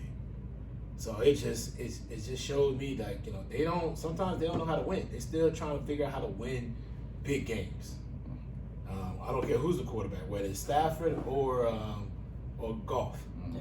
They're still trying to figure out how to win big games. I think that's a predicament on the coach. Yeah, McVay not doing the things he needs to do to teach his team how to win those big games. Because that's what I'm seeing. All right, man. So let's get into what's going on in these AFC Nfc Championship Games coming up tomorrow, right? We got Rams versus 49ers for the third time this season. It's not the first time, by the way. It's not the first time a team has beaten another team 3 times in one season. It's actually happened before. I think it's happened a few times. I think the Steelers did it with the Ravens. The And I Saints think did. with The Saints did. Saints did it with the Panthers. Yeah. And it's been happening a few times, so this is not new. But starting with that first game, I think the AFC Championship game, Burrow versus Mahomes. Who has the advantage, Key? I don't know if I think both teams you can make advantages for both teams. You make a case. Yeah, you make a case for both teams. Case you can make for Kansas City is, can they get pressure on Burrow? But they really don't have they blitzing package. But that burnt them the last time they played them. You know what I'm saying? Because now you were able to, when you blitz, you're able to leave in the outside one-on-one. So and then the case I can make for Cincinnati is the weapons they have against Kansas City secondary. You can throw on a secondary, right? So I think this is gonna be an even game. Team, you know who I'm going with. I think I'm going with Cincinnati. The issue is like Donovan was saying early, you're gonna have to protect Joe Burrow. And my way they can use to protect him is get the ball out of his hand quick. You're gonna send people, run chasing them 3-4 yards and get it out your hands, and they break a tackle, get you 10-8 yards on there. Run mixing. You know what I'm saying? You can run on KC. You got to mix it up. Make them worry about the run where they can just peel their head back and come after the quarterback. But I like Cincinnati in this game because I feel like they can take advantage of the KC secondary, and I also think I like Cincinnati D-line. I think Hendricks. I think they can get pressure on Pat Mahomes where he's not, making a little difficult him getting the ball out of his hand real quick, where he just ain't running around getting 20-30 yards with his feet. And they just gotta make sure Kelsey don't beat you, keep those safeties back. And I think I think KC pulled this one out. Let me say Cincinnati. I think Cincinnati pulled this one out. Hey, I'm going with KC. KC. This is the reason. You learn from your mistakes. And the game against Cincinnati, KC was up. They was putting it on them. And I think KC learned, they felt them out. Chase made a big play, which was dumb on a 3rd and 28. It was just dumb what they call to leave him out there by himself. Because we know anything like that, Joe Burrow is going to Chase. Without any question. He's not going to Higgins. He's not going to Zuma. He's not going to Tyler Boyd. He is going to Chase. And I think this particular game, it's a payback game. That's just what this is. And Mahomes know Joe Burrow is a great quarterback. He's becoming elite the more and more he plays. He's becoming one of those guys that that he's your franchise quarterback. But at the end of the day, Kelsey, Tyreek Hill, Harmon, Pringle, these guys have heard the talk all season about how bad they were playing, how they just sleepwalking, how they wasn't going to make the playoffs. Andy Reid heard the noise. The enemy heard the noise. The defense heard the noise. I think the defense make a statement this week against Joe Burrow. I think the offense plays even better because they know that last week they got away with one. Because whoever got the ball last week, they probably going to lose. And they wouldn't be here today. And I think they come ready to play tomorrow, and I think they at least win by 10. I do think and then with Tyrann Mathieu coming back, I think that secondary will be a lot settled now. Because they could, without him, they terrible. They terrible. They need him. But a lot of mistakes that they normally would make, he covers up a lot of mistakes for that secondary. And with the plays that he makes and how he plays the safety position. So I do think that Kansas City it's a payback game. Kansas City wins by 10 and going to the Super Bowl. I think I'm going to follow up at him. I think Joe Burrow have shown when he play you twice, his numbers get even better. Everybody he done played twice, this year. You look at his stats, he figured them out even more. But this is the thing. You saying keeping them safeties back? That is what made Patrick Mahomes better down the stretch. But now when you got pressure coming listen, from Hendrick, but you this got to thing, get the ball out your hand. Can them boys hold up one-on-one? Because guess what? Pringle has become a lot better receiver this year as a third guy. Harmon has gotten better, but Pringle has gotten the ball a lot more at the end of the season because guess what? And McKinnon. And this is the thing. Well, you make them beat you. If they beat you, you shake their hand. Yeah, but it's the same thing. If you make Higgins can beat you. Higgins and Boyd can beat you. But they're gonna have to beat me. I'm not gonna let Chase beat me. Yeah. They're gonna have to beat me. But Higgins and Boyd can do it. And Joe Burrow ain't got a problem sharing the wealth. No, he I don't ain't disagree. Aaron Rodgers. He ain't But we know one thing about Joe Burrow. He will force that thing to Chase in close games. Yeah, on one-on-one coverage, he going to him. Close game. He feel like whoever on him one-on-one, I think he's gonna go to him double. He don't go to him double. He don't do it. He has done it. Anyway, it's happened 17 times where a team has beaten another team 3 times in 1 year. Yeah. It's happened 17 times. I'm gonna answer the question that James asked. Who has the advantage? Mahomes. Well, I think Kansas City got the advantage. But I did answer the question. I said I think you can make a case for both teams. So, Kansas City got the That's advantage. not necessarily the question. The question is who has the advantage. So I think Mahomes and them got the advantage. I think even though they got beat 3 weeks ago in Cincinnati, it was a close game, right? They let Chase go wild. I don't think what's the DCs to be the Giants? Spagnuolo. I don't think he let Chase go wild this time.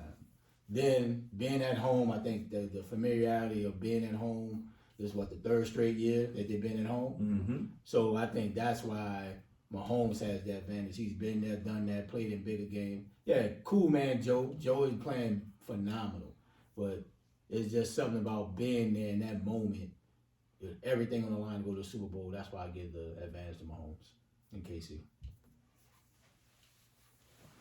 I give Mahomes the advantage because he's played this game before. He understands the stakes. He understands what to do. He understands the complexity of playing in the AFC Championship game. The experience alone should give him an advantage. That's why that was the question: who has the advantage? And I think it's Mahomes because he played in this game, and the Chiefs played in this game. I think this game may be similar to what we just saw with Mahomes and Josh Allen because of the fact that there's so many offensive weapons that Cincinnati has, and he doesn't have to go to just one particular player to keep the ball moving. Problem is that offensive line is really bad. It is. And that's where I feel like they're going to have an issue because playing in the Chiefs, I don't care if you're trying to manufacture the crowd noise, it's still not going to be the same as being in that stadium, rocking, moving back and forth, shaking. The crowd's going to be loud. The offensive line always had issues anyway. They was having issues with the line, with the noise in Tennessee. And Tennessee is not normally a loud stadium. I've been in that stadium before. It's not loud. It's not a very loud, rambunctious crowd or just an overall crazy stadium. So I can see the Chiefs jumping on them kind of early and making Burrow play from behind, which was different from the last game, if I'm not mistaken, early in the season. So it will be interesting to see how that works out. Unlike the last game, I don't think that Cincinnati's defense is going to make the plays they made last time to win the game. Like I think last time they forced a couple of interceptions, couple of missed throws that allowed Cincinnati to take advantage overall and win the game. But even with Chase having 200-some yards, I think 250 yards receiving, 266, something like that, right? Even though that type of game, even with 400 yards for Joe Burrow, you won off a last-second field goal. So it wasn't like this game where it is. So I can see those. I can see that if that doesn't happen, if it doesn't follow the same path line, then I can see the Chiefs taking this away around 10 to 17 points because of the fact that I just see like if they can't have that type of incredible game, like it's going to take an incredible effort from Burrow and Chase for them to win this game. So I look forward to it. I think it's gonna be a good one. I think it's gonna go down to the wire, but I think overall, I think the Chiefs just got too much for them. But we'll see, man. And I'm glad that you're sticking with them. Keep riding. I'm sticking with them. So all right, let's go to the next one, whether it's the Rams or the 49ers. Right? We talked about this a little bit earlier. with Jimmy G. If Jimmy G does what he needs to do, can Jimmy G win a Super Bowl for the 49ers? Donovan. With the defense that they got, yes. Okay. With the defense that they got, yes. Kittle got to get more involved because over the season he hasn't been involved like previous seasons. And I think the way that Debo is playing, the way they run the ball, and the things that they do offensively, if Jimmy G can just be above average, make some plays, make some throws, keep everybody in the ball game, spread the ball around to our Uruk, Debo, and I forgot the other kid's name. Not Ayuk, the other one. Number 15. Yes. If he can spread the ball and not turn the ball over, that's going to be the key. If he doesn't turn the ball over, I think they can get it done. Because if you looked in the Dallas game, when he didn't turn the ball over, they kept the offense moving. They was balanced. They made plays. But as soon as he turned the ball over, it went downhill.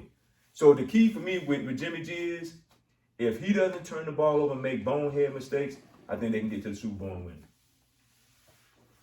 Yeah, I would answer. I think they can win the Super Bowl with him because I just feel like the style of Shanahan just called a perfect game plan for him. And if they don't turn the ball over, like you said, with that defense and with their running game, and we saw where Rams have been punked a couple of times this year with a physical team. They're running the ball down their throat, keeping the offense off the field. You know, they're great pass rusher, but none of them want to come up and be physical and tackle like a running back or somebody just. And then, you know, I like Shanahan play caller with the little bubble screens he do, the little sweeps and stuff like that. He's very creative with running the game, just not just giving the ball to the running back, lining up and saying, here go the running back. So they definitely got a shot to go to, they can win it, but, you know. Yeah, as long as he don't turn it over and just be a game manager, he definitely can win one. Man, I don't think they can. I think if you look at these four teams, especially when you go if it's a rematch between Jimmy G and Kate and the Chiefs, man, I just don't see it. I feel like the Chiefs just they're gonna put up 28 points. They're gonna put at least 31. You're gonna have to get 34 points, 35 points to win the Super Bowl. Whether you're playing Cincinnati or them, right? Yeah. Either or, you're gonna have to put up 35 points. And if you're putting up the biggest output is 23 points. And then they put up 13 with no offensive touchdown. No, I don't see it. I don't see. He has to play. He's going to have to put up this week. I think tomorrow he's going to have to put up. I think he's going to have a 300-yard game. Yeah. I think he's going to have to because they're going to make him. I mean, the D coordinator, he's a former coach for the Falcons. Who's the receiver coach? Yeah. He went to D, but he's going to take the ball out of what's name's hands. He's going to take the ball out of Debo's hands. He's going to take the ball out of Kittle's hand. He's going to make it where you have to make Jimmy G make all the right throws, the right plays. Raheem Morris, yep. So it's going to be one of those things. I just don't see it. I don't see him being able to win the Super Bowl with Jimmy G. Now, maybe they can throw some Trey Lance packages in there, utilize him here and there. I feel like that can help, but I just don't see it, man. I don't see that unfolding the way it do. Now, let me ask you on the Rams side. If Matt Stafford, there you go. Let's say if Matt Stafford doesn't win the Super Bowl. If he doesn't take the Rams to the Super Bowl and win it, is this Matt Stafford experience a failure? It's not a failure because, it's just not just for this year. But the expectation when you got Matt Stafford is Super Bowl or bust. It ain't just getting there. It ain't getting to the NFC Championship. It's bust. Super Bowl or bust. So if they don't win it, the Matt Stafford experience this year is a loss for the Rams. So what window do you give them? What window do you give them as far as at least 2-3 years? They got at least 2 or 3 this year. How long has Matt Stafford been in the league? 12. But he's young though. He's not even 35. I think he's like 33 if I'm not mistaken. He's been in the league 12 years. He's been in at least 21, so he's around 33 if I'm not mistaken. So and he's very tough. He's been very durable. But I give it a 3-year window. They got to win a Super Bowl. He's 33. With the talent I give them a 3-year window. But this year, if it's a bust totally if they don't win the Super Bowl, no doubt about it. But the experience of Matt Stafford, I give it 3 years. I disagree. Okay. It's a bust if they don't get to the Super Bowl. Didn't I just say that? No. You said Super Bowl. I said if they don't get to the Super Bowl. Either way, it's still the same thing. I don't know. It's not because they're playing back from home. I don't expect them to win. They play Kansas City. I don't expect them to win the Super Bowl. Okay. If they get there with Kansas City because I just think that Kansas City been there, done that. They understand what's going on. And I think you could look at Matt Stafford and say, yeah, you know, he got there, whatever. If Patrick Mahomes get there and lose at full strength, then it's a problem. It's a bigger problem than Matt Stafford getting there. Because at the end of the day, people look at Matt Stafford and Patrick Mahomes, they already got Patrick Mahomes light years ahead of Matt Stafford. If he get there and lose, they be like, okay, Matt Stafford got there and lost. You know, it is what it is. He went up against a better quarterback than Patrick Mahomes. Kelsey, Tyreek Hill, you know, it is what it is. If Patrick Mahomes get there and lose, hey, bro, hey, you can't be going there. You getting there, but you losing. You done lost back-to-back years. There's going to be more pressure on him. I do think they got a 2 or 3 year window because Matt Stafford is 33. But the problem is this. Matt Stafford have a lot of chronic problems. He got a chronic elbow problem. He got chronic back problems. Bro. That ain't nothing that you gonna say you got a 2 or 3 window, 2 or 3 year window. And that LA sun gonna get I don't give a damn about that. That ain't got nothing to do with your body. Cold Detroit sun. Listen, bro. I don't care how hot that sun or how the weather is. If your body is breaking down the way his body is breaking down, there are a lot of stuff you can't just come back from. You just can't. In the sun, man. Man, you know your body feel better in the sun. Man, dog. listen. He been out there all year, and his body ain't got right. So you know what I'm saying? And two, with the Rams, Matthew Stafford can't turn the ball over. Facts. Because if he turns the ball over and was doing the dumb stuff that he did early in the season, just throwing the ball like he did against Tennessee, you're on the goal line, you're throwing picks on the goal line, that means that's what's going to happen. And like he said earlier, that keeps San Francisco in the game, and JD said it too. That keeps them in the game, and you keep hanging around, and then that one mess up, guess what? It's ball game. So at the end of the day, Stafford is the key to this game tomorrow because he can't turn the ball over. If he throwing picks, I don't care how well, you know, the defense plays. If he's throwing picks on offense, they're going to lose. Man, I think it'll be a bust because the moves, the window don't close, but it's a bust this year if you don't win the Super Bowl or get to the Super Bowl because all the moves they made. They probably got the most talented team on defense and offense left in the playoff. If you combine defense and offense, you got arguably the best receiver in the game, arguably the best cornerback in the game, arguably the best pass rusher in the game.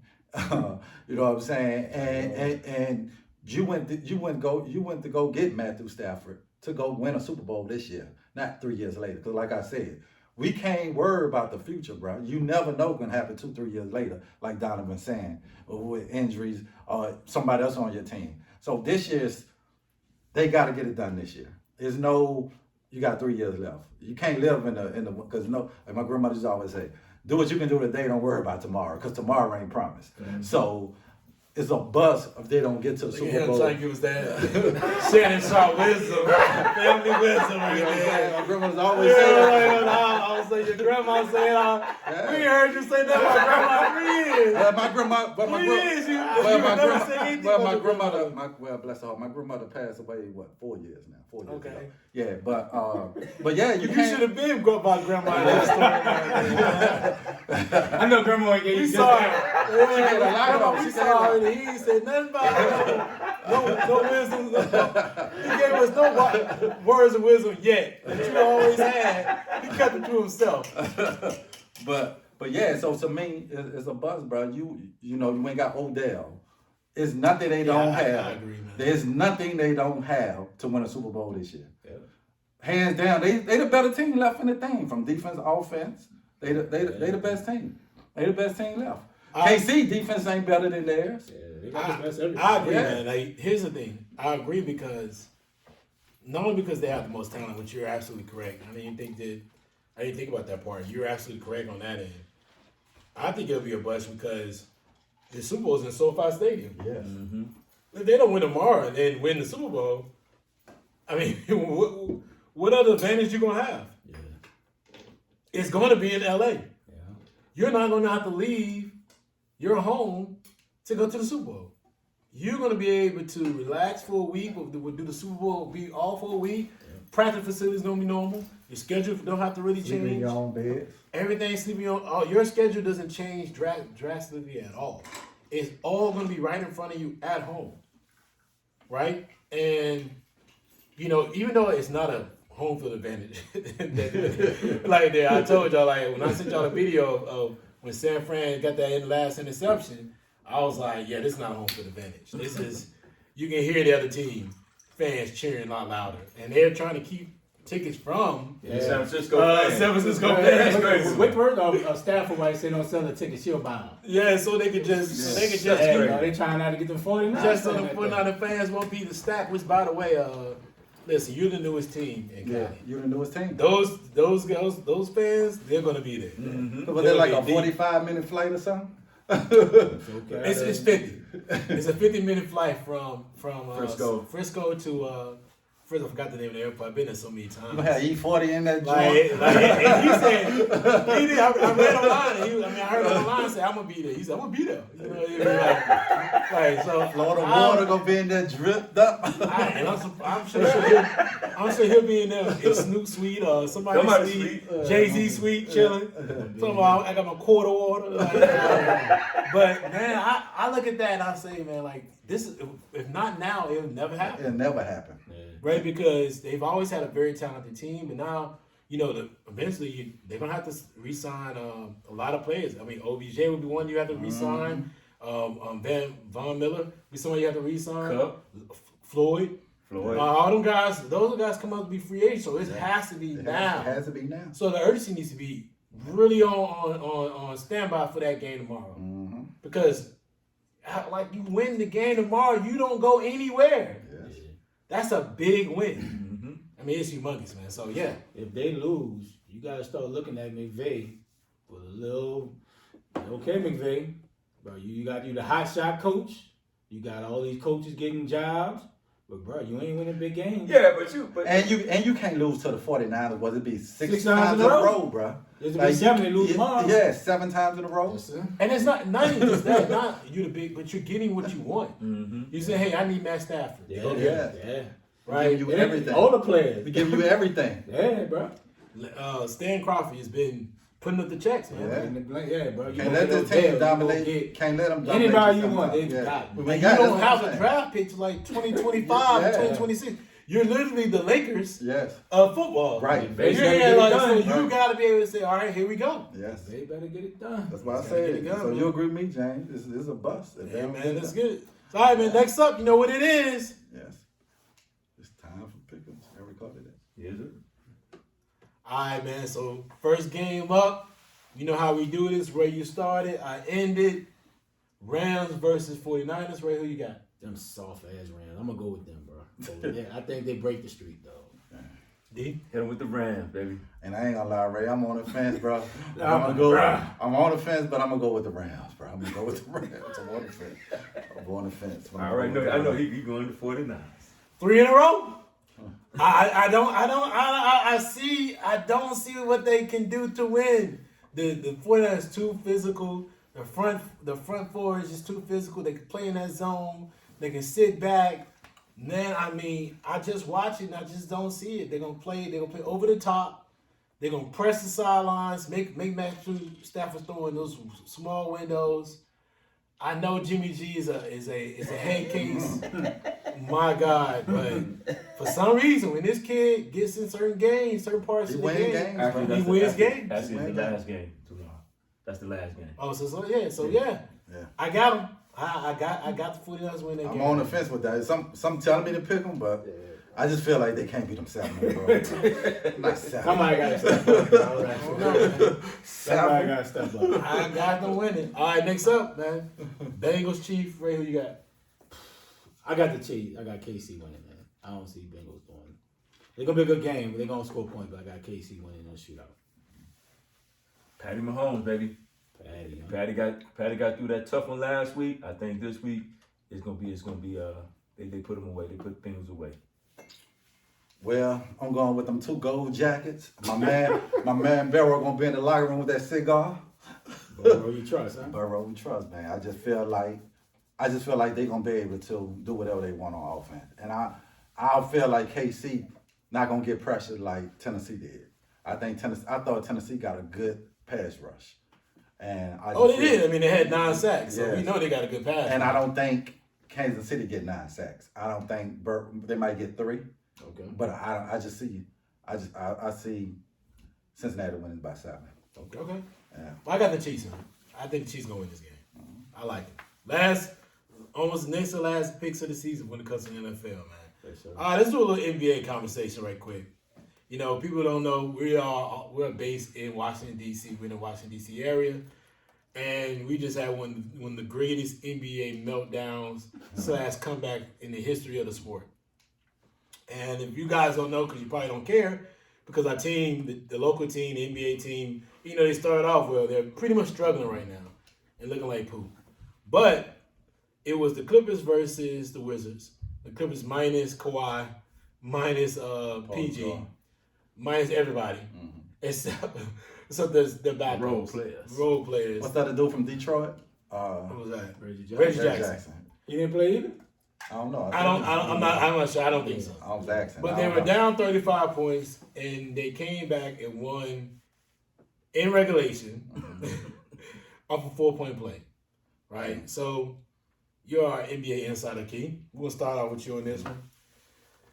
Man, Was the significant collapse of the Wizards' history, or was that the most remarkable comeback of the Clippers? Yeah, it's a collapse. It's a collapse, man. There's no way you can blow that type of lead, especially if you told me Kawhi, Paul George, they had their full, you know what I'm saying? Anything happen in the NBA, you get on a run, right? But to lose that game to like a bunch of role players is unacceptable, bro. And, you know, the Wizards started off good and early in the season. But, you know, right now they hit a wall. They in like maybe a 9th seed, 10th seed. When you started out early in the year, you was like a 2 or 3. And it's just time for, and I just don't understand, you know, this is a great location, great nightlife, you know what I'm saying, how they can attract superstar players. Yeah. That's why. Man, it's too much partying. But that should be a reason why people want to come here. Like somebody young with talent. You know what I'm saying? You got a nice player with Bradley Beal. They hadn't been able to get only the big time free agent they ever had was Paul Pierce, and he was on his, you know what I'm saying, decline years. Gill was traded here, right? Yeah, he was traded, traded. So they had never, ever been able to get a free agent to come to the DC area, and I just wonder why. Yeah. You know what I'm saying? Because like you said, this is not a bad city. You know what I'm saying? Yeah, you got a nightlife. You're close to every major city. Right. You know what I'm saying? The location-wise. And it's just time for them to get rid of the GM, bro. It's time for, what's the GM name? Grunfeld. No, Grunfeld gone. He's gone? Yeah, it's Wes. Wes. Yeah. I think he's talking Wes. Yes. It's just time. But he's only been there like 2 years. But, okay, so they got to get somebody who can bring in free agents, bro. Because right now, you're wasting Bill Prime, bro. Because now he going to have a decision, I think, in another year or two? I think next year he has a player option. Dude, why would I stay here? You know, you bringing me role players. You know, it was good to get off. It was good to get off. Russ was a great thing, but why I can't get a young talent to come play with me? Why they not on the phone with Philly? You know what I'm saying? So I just feel like they don't be aggressive enough to even go after players that come up on free agent. Like, why are you not shooting your shot? You know what I'm saying? Like, they afraid of the most prettiest girl in the room. Like, that's all my class. You know what I'm saying? So to me, until they start attracting real free agents, they're going to always be a mediocre bottom of the feed in the East, bro. It's crazy how the Cleveland Cavaliers have a better team than the Washington Wizards. It's nothing in Cleveland. Nothing. It's nothing in Cleveland. And then you got the nightlife that you have in D.C. You know what I'm saying? You got a great surrounding area, but Cleveland is on top of the food chain. So they go after talent. You know what I'm saying? And really they did it through the draft, and then they got to trade with the Nets, the Brooklyn to get old boy to come in. And they're a young team that's playing quality basketball. And it's crazy because the Wizards, 35 points, that shouldn't happen. And then you gave up back-to-back threes. The dude shot a three from the doggone from the logo. Damn it. The shot clock running out. He made that one, and then Bill, what are you doing? You fouled a man. Mm-hmm. You fouled a man on a 3-point shot. That's how you lose the game. But the game should never been that close. And that comes down to coaching. It comes down to these guys shooting the ball with you got 25 seconds on the shot clock. You got, man, what are you shooting the ball so fast for? I mean, you just literally like just melted. Yeah. And I think, and like Keith said, I just don't get why people don't want to come here and play. Is it that they need a star coach? You know what I'm saying? Or I don't get it. The Wizards should not be this bad. I mean, just, and I guess drafting, do they have drafting problems? You know what I'm saying? So, like you said, they should be on the phone with Philly. Okay, he don't want to be there. Work out something to bring him here. Now, as far as Bradley Beal go, you signed the contract. You could have left a long time ago. But you wanted that bread. So that means that's your fault there. Yeah. You know what I'm saying? You wanted the money, so you put yourself in the position. Now, next year, you can leave. And when the team winning, the fan base is crazy. Yeah. You know what I'm saying? When you had that Gilbert run, the city is lit, bro. Crazy. Crazy. Was on fire. Yeah. Crazy. You had to get a ticket. You had to kill to get a ticket. Yeah. Now, it's out there. People were going, what was the little bar next door? Lucky Strike. You couldn't even get a seat in there. Yeah, I think Green Turtle was open too. You had Lucky Strike, you had the Green Turtle, you had the other joint, Bar Louis. Yeah, Bar Louis. Couldn't even get in them. Couldn't get in them joints. I just think they're doing a bad job in drafting, and I think they're not doing enough to attract people to come here. And I think that falls on like ownership, the GM. You got to do more to bring these guys in. And like, look, you have people on the thing every day. You know, bring some people in. You got to do better, bro. Yeah, it was the worst collab ever. You gotta try to beat people by 50. Bro, you keep your foot on the pedal at all times, bro, until the fourth quarter you're up 30. Then you might feel comfortable. But it was epic collabs, bro. And I put the blame, honestly, bro, on Taylor Johnson, bro. Dog, you got to spin the win. Dog, these franchises are making way too much money, bro. Who cares about the luxury tax if you're winning? If you're putting a winning product on the field, bro, you're going to get merchandise. You're going to get the local areas going to be packed. The city gonna be on fire. And you can go up on prices on your ticket. Bro, they go. No, that's one thing about the DMV area. They are loyal to their teams. Yeah. Mm-hmm. They gonna pack it out no matter how bad they are. Mm-hmm. But the ownership has to have that championship bus mentality. We're gonna get what we need to win, right? You can't get these mediocre coaches. That's not going to. You got to get these big time coaches that will help you win. But that was an epic collapse, man. I mean, big shout out to the Clippers, bro. And Luke Denard, bro. That boy, he said, I'm shooting this thing back to back. He said, I'm going to get me. You know what I'm saying? The Duke, one of the Duke greats. Man, you ain't know Denard went to Duke. Come on, man. You ain't know that boy was still in the league. I did. Man, stop it. I'm a Duke fan. I know it was a great. I'm a Duke fan. It was an awful, it was a very significant collapse, man. I mean, come on, man. What is this? I mean, when you have a collapse like that, you have to. First of all, you got a solid venture bench. You know, because they should have kept the league going. You got to look at coaching. What did the coaches do? Then you got to look at the players. I mean, you got to look at like Bill, man. Why you didn't take over the game? Keep the team from, keeping that from happening. Where was Bill at? Bill should have been there, taking over on the last few possessions, making sure the ball go through him, making sure that they get the right shot and get the shots that they need. Bill's got to start stepping up, man. Bill can't be outside of this as well. They're looking at him as a superstar player, a superstar talent. Bill's got to start stepping his game up. Yep. Yeah, I'm a big fan of him, but he's got to get him. He's got to start showing that he's worth the type of money they're investing in. Yep. So that was awful. That was terrible. And as people, we have to get to see the local product all the time. We're here. We got to see when these guys are around and out and about. Man, like, listen, don't let them in. I don't care if they're wearing a mask. I don't care if they're vaccinated. Don't let them in. I don't care who is. I don't care who it is. They vaccinated. I don't care who it is on that Wizards. You don't let them into the club. Don't let them do nothing. Matter of fact, they shut down anyway. So you should have all the time in the world. Rose Bar shut down to March. You got all day. They shut the doors down in January. I think last weekend or 2 weekends ago. So you got no excuse. Ain't no Rose Bar Monday or Sunday or nothing. You don't have no choice but to keep it moving. Come on, man. Let's get it together. Sure. Let's get it together. All right, man. Next up, let's talk about Embiid. Embiid's balling, bro. Teams in the sixth position in the East.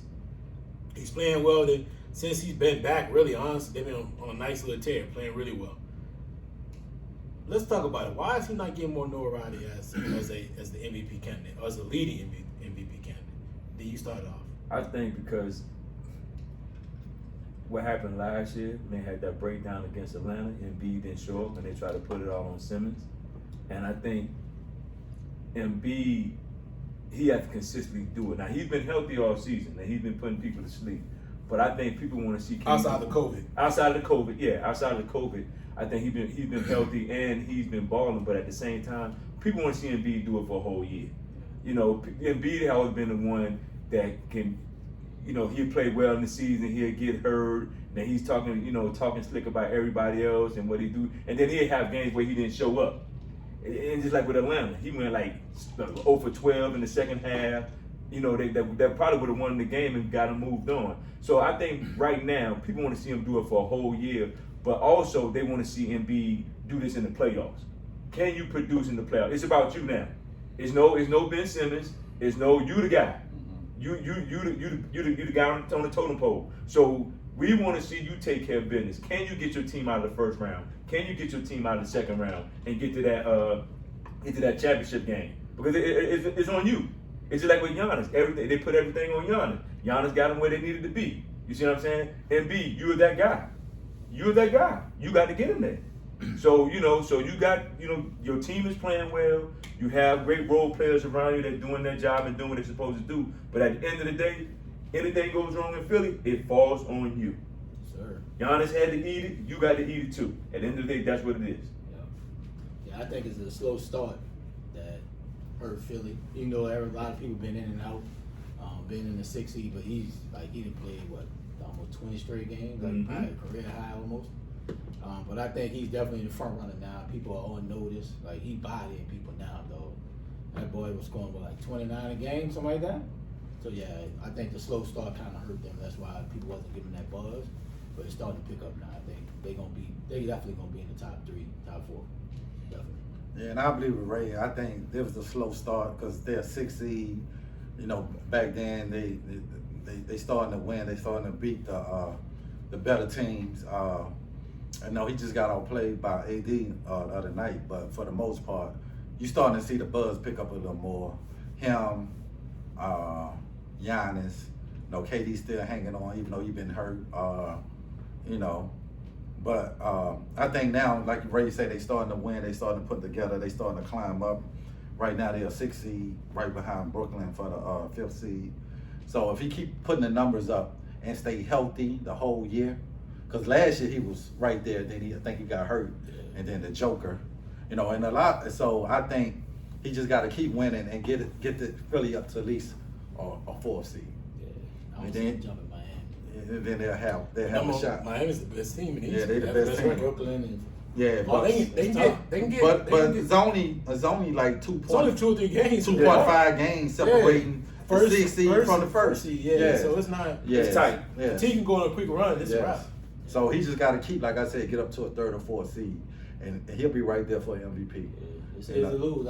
I think he's got a good shot. I mean, Joker's playing well, like I said, and then you just mentioned Giannis is playing well. Yeah. He's starting to kind of take off even more too. And then on the West Coast, you still got John Moran still doing what he's doing. Yeah, which I think he should be. He should be getting more buzz too. Yeah, he should be. He should get a lot more buzz. Yeah. But Embiid's been dominating. I do think AD had a great game against him the other day. They lost, and he did what he had to do to get the win. But you got to be Embiid's. His game has evolved so much since the first time he came in the NBA. It's crazy. He got the step back, the handle, the crossover, the spin move. He's got all the 3-point shot. Offensively, man, he's one of the most skilled big men I've ever seen. Yeah, he is. So very. Him and what they used to do in Denver. Jokic. Yeah, bro. Yeah. They both are one of the most skilled big men. And Jokic, bro, he can't jump over a sheet of paper. but he know to get to his spots, bro. He know to get to his spots, bro, and use his body. But yeah, only thing I need Embiid to improve on is passing out the double team, like Jokic. At it. Yeah, you double team and Skrill, he'll turn that joint over in a minute. But once if he get that aspect down, bro, he can be competing for probably best player in the league, bro. Oh yeah, absolutely. Yeah. I can see that coming next. Yep. I can see that coming next. All right, man, let's talk about the All-Star selection. just the starters. Man, what's your thoughts on it, man? Like, what was your thoughts? Especially, let's go West Coast. Key, you started off. I thought it was a good pick. I know people complaining about Phoenix being the number 1 seed and don't have a starter. But at the guard position, who you gonna take out? You're not gonna take Steph out of the starting lineup. You're not gonna take John Morant out. So you know what I'm saying? Who you gonna start Chris Paul and Devin Booker over? You know what I'm saying? You probably can, because Devin a guard. I know they started what's the dude at Golden State? Wiggins, but they put him more as like a forward type player, backcourt. So I thought the fans actually got it right this year for the starting position. You know what I'm saying? I think so. I like the starting lineup. Jai having an awesome year. Congrats to him. You know, being a starter for the first time in his career, many more to come. But I thought the fans got it right, and I don't have no problem with the starting 5 for the West. Same here. I don't have no star. I mean, Wiggins. This is the Wiggins that everybody wanted to see. Now he's still gonna be the third. On that team, he's still gonna be the third guy. But I think this is what everybody wanted to see. Now, do I think Booker's better than Wiggins? Yes. But they play different positions. Yeah, but I think that's why they catered it to that. Yes. Yeah, they catered it to that system because you're not gonna take LeBron off. I mean, you're just not. And LeBron a backcourt. And he's backcourt. You're not gonna take Jokic off. Only player they had to take off was either Morant and Curry. And And Curry. you're not gonna take either one of them off. Yeah. And at the end of the day, it's a fan thing. Yeah. You know what I'm saying? The fans gonna vote who they want to see. And at the end of the day, it is what it is, and you just keep it moving. Yeah, and I think the fans actually got it right. The starting. Yeah, I mean, it's an all-star game. Who cares? It matters. But nah, Wiggins, bro, I mean, I get it. And he only doing that because AD got hurt. Yeah, I mean, I get it. I'm not a fan of Wiggins. I think the NBA should kind of, like, almost like fantasy, where that small forward, you got so many cats so positionless, like, that should be like either a guard or a forward combo, right? So if they move it to that, Booker should easily get that, right? But, you got to have 2 forwards and a center. You got to have a center, right? But not a center no more. They took that away. Yeah, so you can do the same thing with one of the forward spots, honestly. But they call that bad. But to me, what's Collins should have started? The dude from Utah. Mitchell? No, the big man. Talking about Gobert. But he hurt though. He got a calf injury. And then even Mitchell missed a lot of games. So I think Mitchell probably would have got that third forward, the second forward spot. But ain't he a guard? Yeah, he'll go. He'll go. He's a point. Yeah, he ain't gonna get That's what I'm saying. So you could play like 3 guards. And that's what I'm saying. So I think they're gonna have to do Yeah. something. Like, bro, Wiggins, is he an all-star?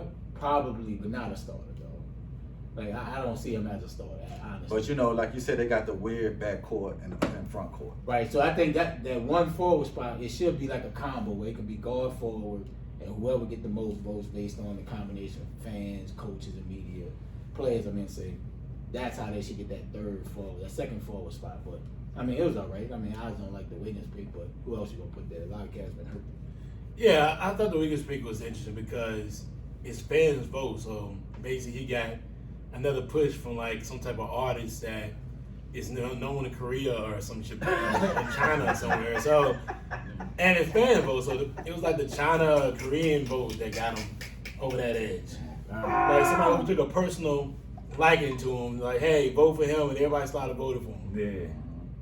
Yeah. What did Luka play? Forward? Guard? Yeah. That's what I'm saying, though. Like, it's too many 2 guards. Somebody gonna always be bumped. So why not? It's make too many 1 one guards. So why not make at least that one? Because I guess they want to show love to the forwards. So forwards and center. Yeah. Man's the all-star. Yeah, but them boys, that's money, man. That's money in their contracts. Being voted for all-star starter, that's money. That's why he got some Korean artists Bro, to vote for. that was something like Wiggins. Like, is he even like popular to be voted a starter? He's not popular. The Korean artist that was very popular, put it out there, and it went for him. And hey, Boy. congrats to him. Yeah, you gotta be creative. That's the only thing I saw that I was looking at the starters. I was like, okay, that doesn't make sense. That doesn't fit the window I thought it would be. But other than that, they had LeBron. Eddie hasn't played enough. Yeah. Paul George hurt. Kawhi hurt. Kawhi out. So Yeah. the known people that you would see as starters or even as reserves are not going to be there. Yeah. So I think he's played well. Yeah. I ain't gonna take away from I think he's up with 22 a game. Yeah. He's played really well. He's been great defensively for him. he becoming a great two-way player. You know, not having that pressure of being the number one pick to save a franchise. So he just go out there and play. He's the third guy. He can play free, being the third guy. Yeah. All right, fellas. When we get out of here, a quick little announcement. So, Washington football team is supposed to announce their name, their name moving forward as far as the organization. D, man, what's your betting line? What they gonna name the Washington football team? What's gonna be the new First name? of all, we're an expansion team. Yeah, Y'all quarterback away too. I think. What's the name, man? I think it's gonna be the Commandos. Commandos. What's it? They got a couple of names that they got a couple of names. Oh, They what's had the name? Washington Red Hogs. Some old foolishness, bro. Oh, guess the name so I can pick. I think it's the Washington Commandos. But what's the name we got to choose from? I think it's like the Red Hogs, the Commanders, and there was some other name. I don't know. I think it was the Admirals. Admirals, some old foolishness, bro. Like, look. Yeah. First of all, I have an issue. They just should have paid the extra little money to be the Red Wolves. It is what it is. Washington Red Wolves. But the owner with his foolishness he got going on can't get right. So you know what I'm saying, gonna have us on Capitol Hill trying to get this fool up out of here. So you going to the Commandos? Man, that's what they going with. I don't care. They ain't gotta have no mascot or no team. That's what they picked? I'm assuming that's what they picked. Oh, well, It comes out February the 2nd. Okay. But people been leaking little stuff saying that's what they think it is. Okay. So who cares? Listen, if you ain't, I don't care about that because look, if you ain't winning football games, I don't care. The mascot don't win you no games. If you're merch, man, listen. Snyder need to worry about him. They need to just get him up out of there. You know what I'm saying? That money, B. So I think it's gonna be the Commanders. Who knows? Who cares? Want that money, B. Shit. Like I said, if that's been leaked out, I think it'll come down to the Red Hogs. I like the Red Hogs. I think the Red Hogs actually sounds dope. Yeah, You know what I'm saying? man, You the Hogs. Like, You the Red. Yeah. Man, who the hell want a hog on their hat, bro? You call them the Hogs. Who want a hog on their hat, bro? Bro, who want a hog? Big nostril. Bro, who want a hog with an earring in his nose on your hat, bro? Come on, bro. You know you're gonna buy it. Stop. Nah, bro. Listen, I would not buy one of them junk with no red hog, bro. You gonna buy it? No, I'm not. Just watch. I Ronnie gonna come in with promise his you. fresh new hoodie. I promise You you. like hats. First of You all, got your hat let on. me say this. That's one hat I won't buy. A red hog hat? Are you serious? Man, that's wasting my money, man. Come on, man. I gotta go. Hey, look, I go get the fresh new blue Yankee, bro. I ain't So going with Commando, what that emerald be? Like what? Man, who knows? I don't care less. It don't matter, man. I just want to put that out there, man. It's just crazy. Good luck to you, brother. Man, we're an expansion team, bro. All over again. Good luck bro. to you, brother. All right, before we get out of here, let's get our final thoughts, Ray. Man, great show, man. It's good to have all of us back in the building, man. The synergy is just crazy. Thanks to our special guest, Keith. Building today. We might not see him for about another month too. So yeah, shout out to our special guest, man.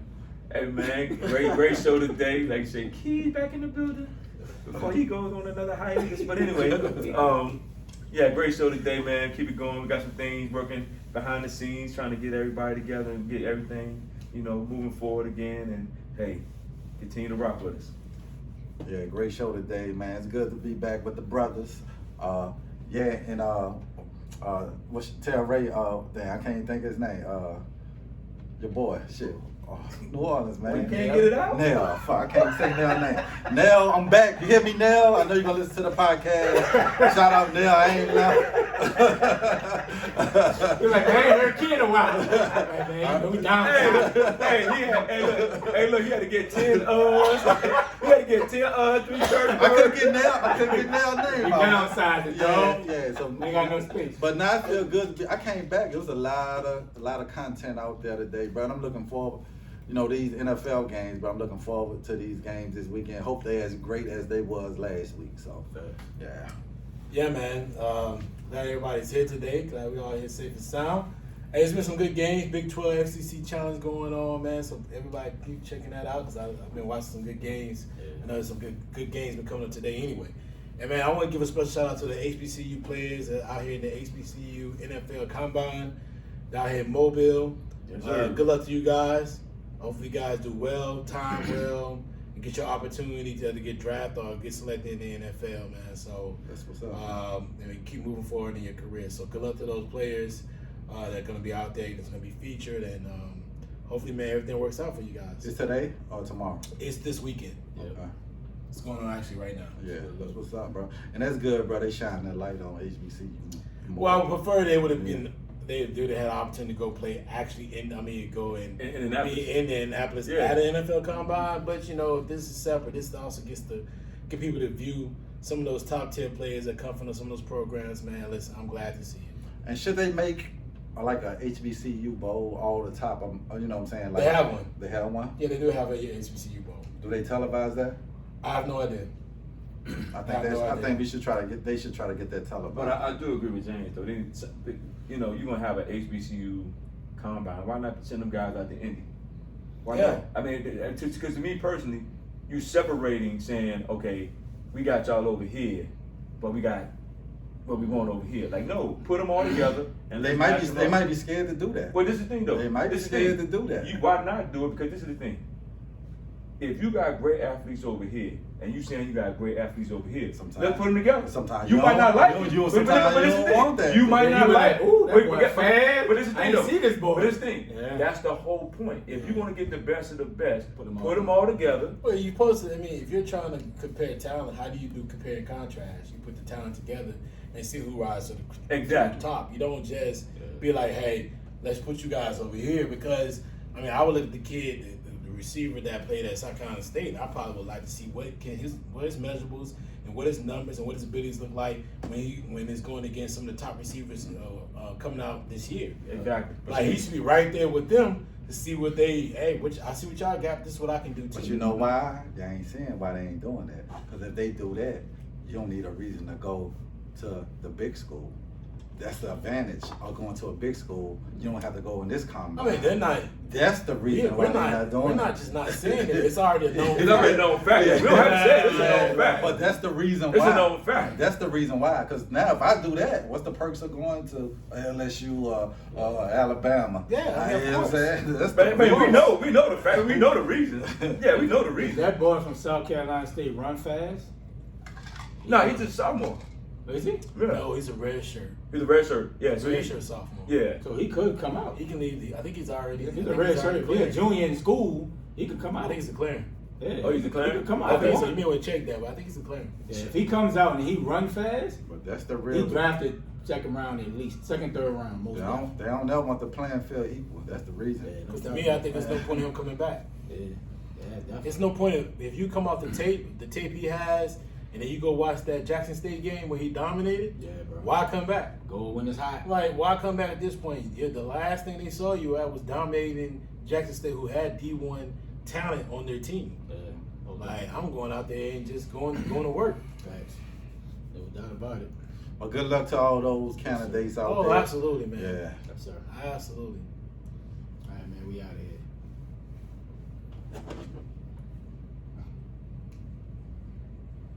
Alabama trying to get this upset.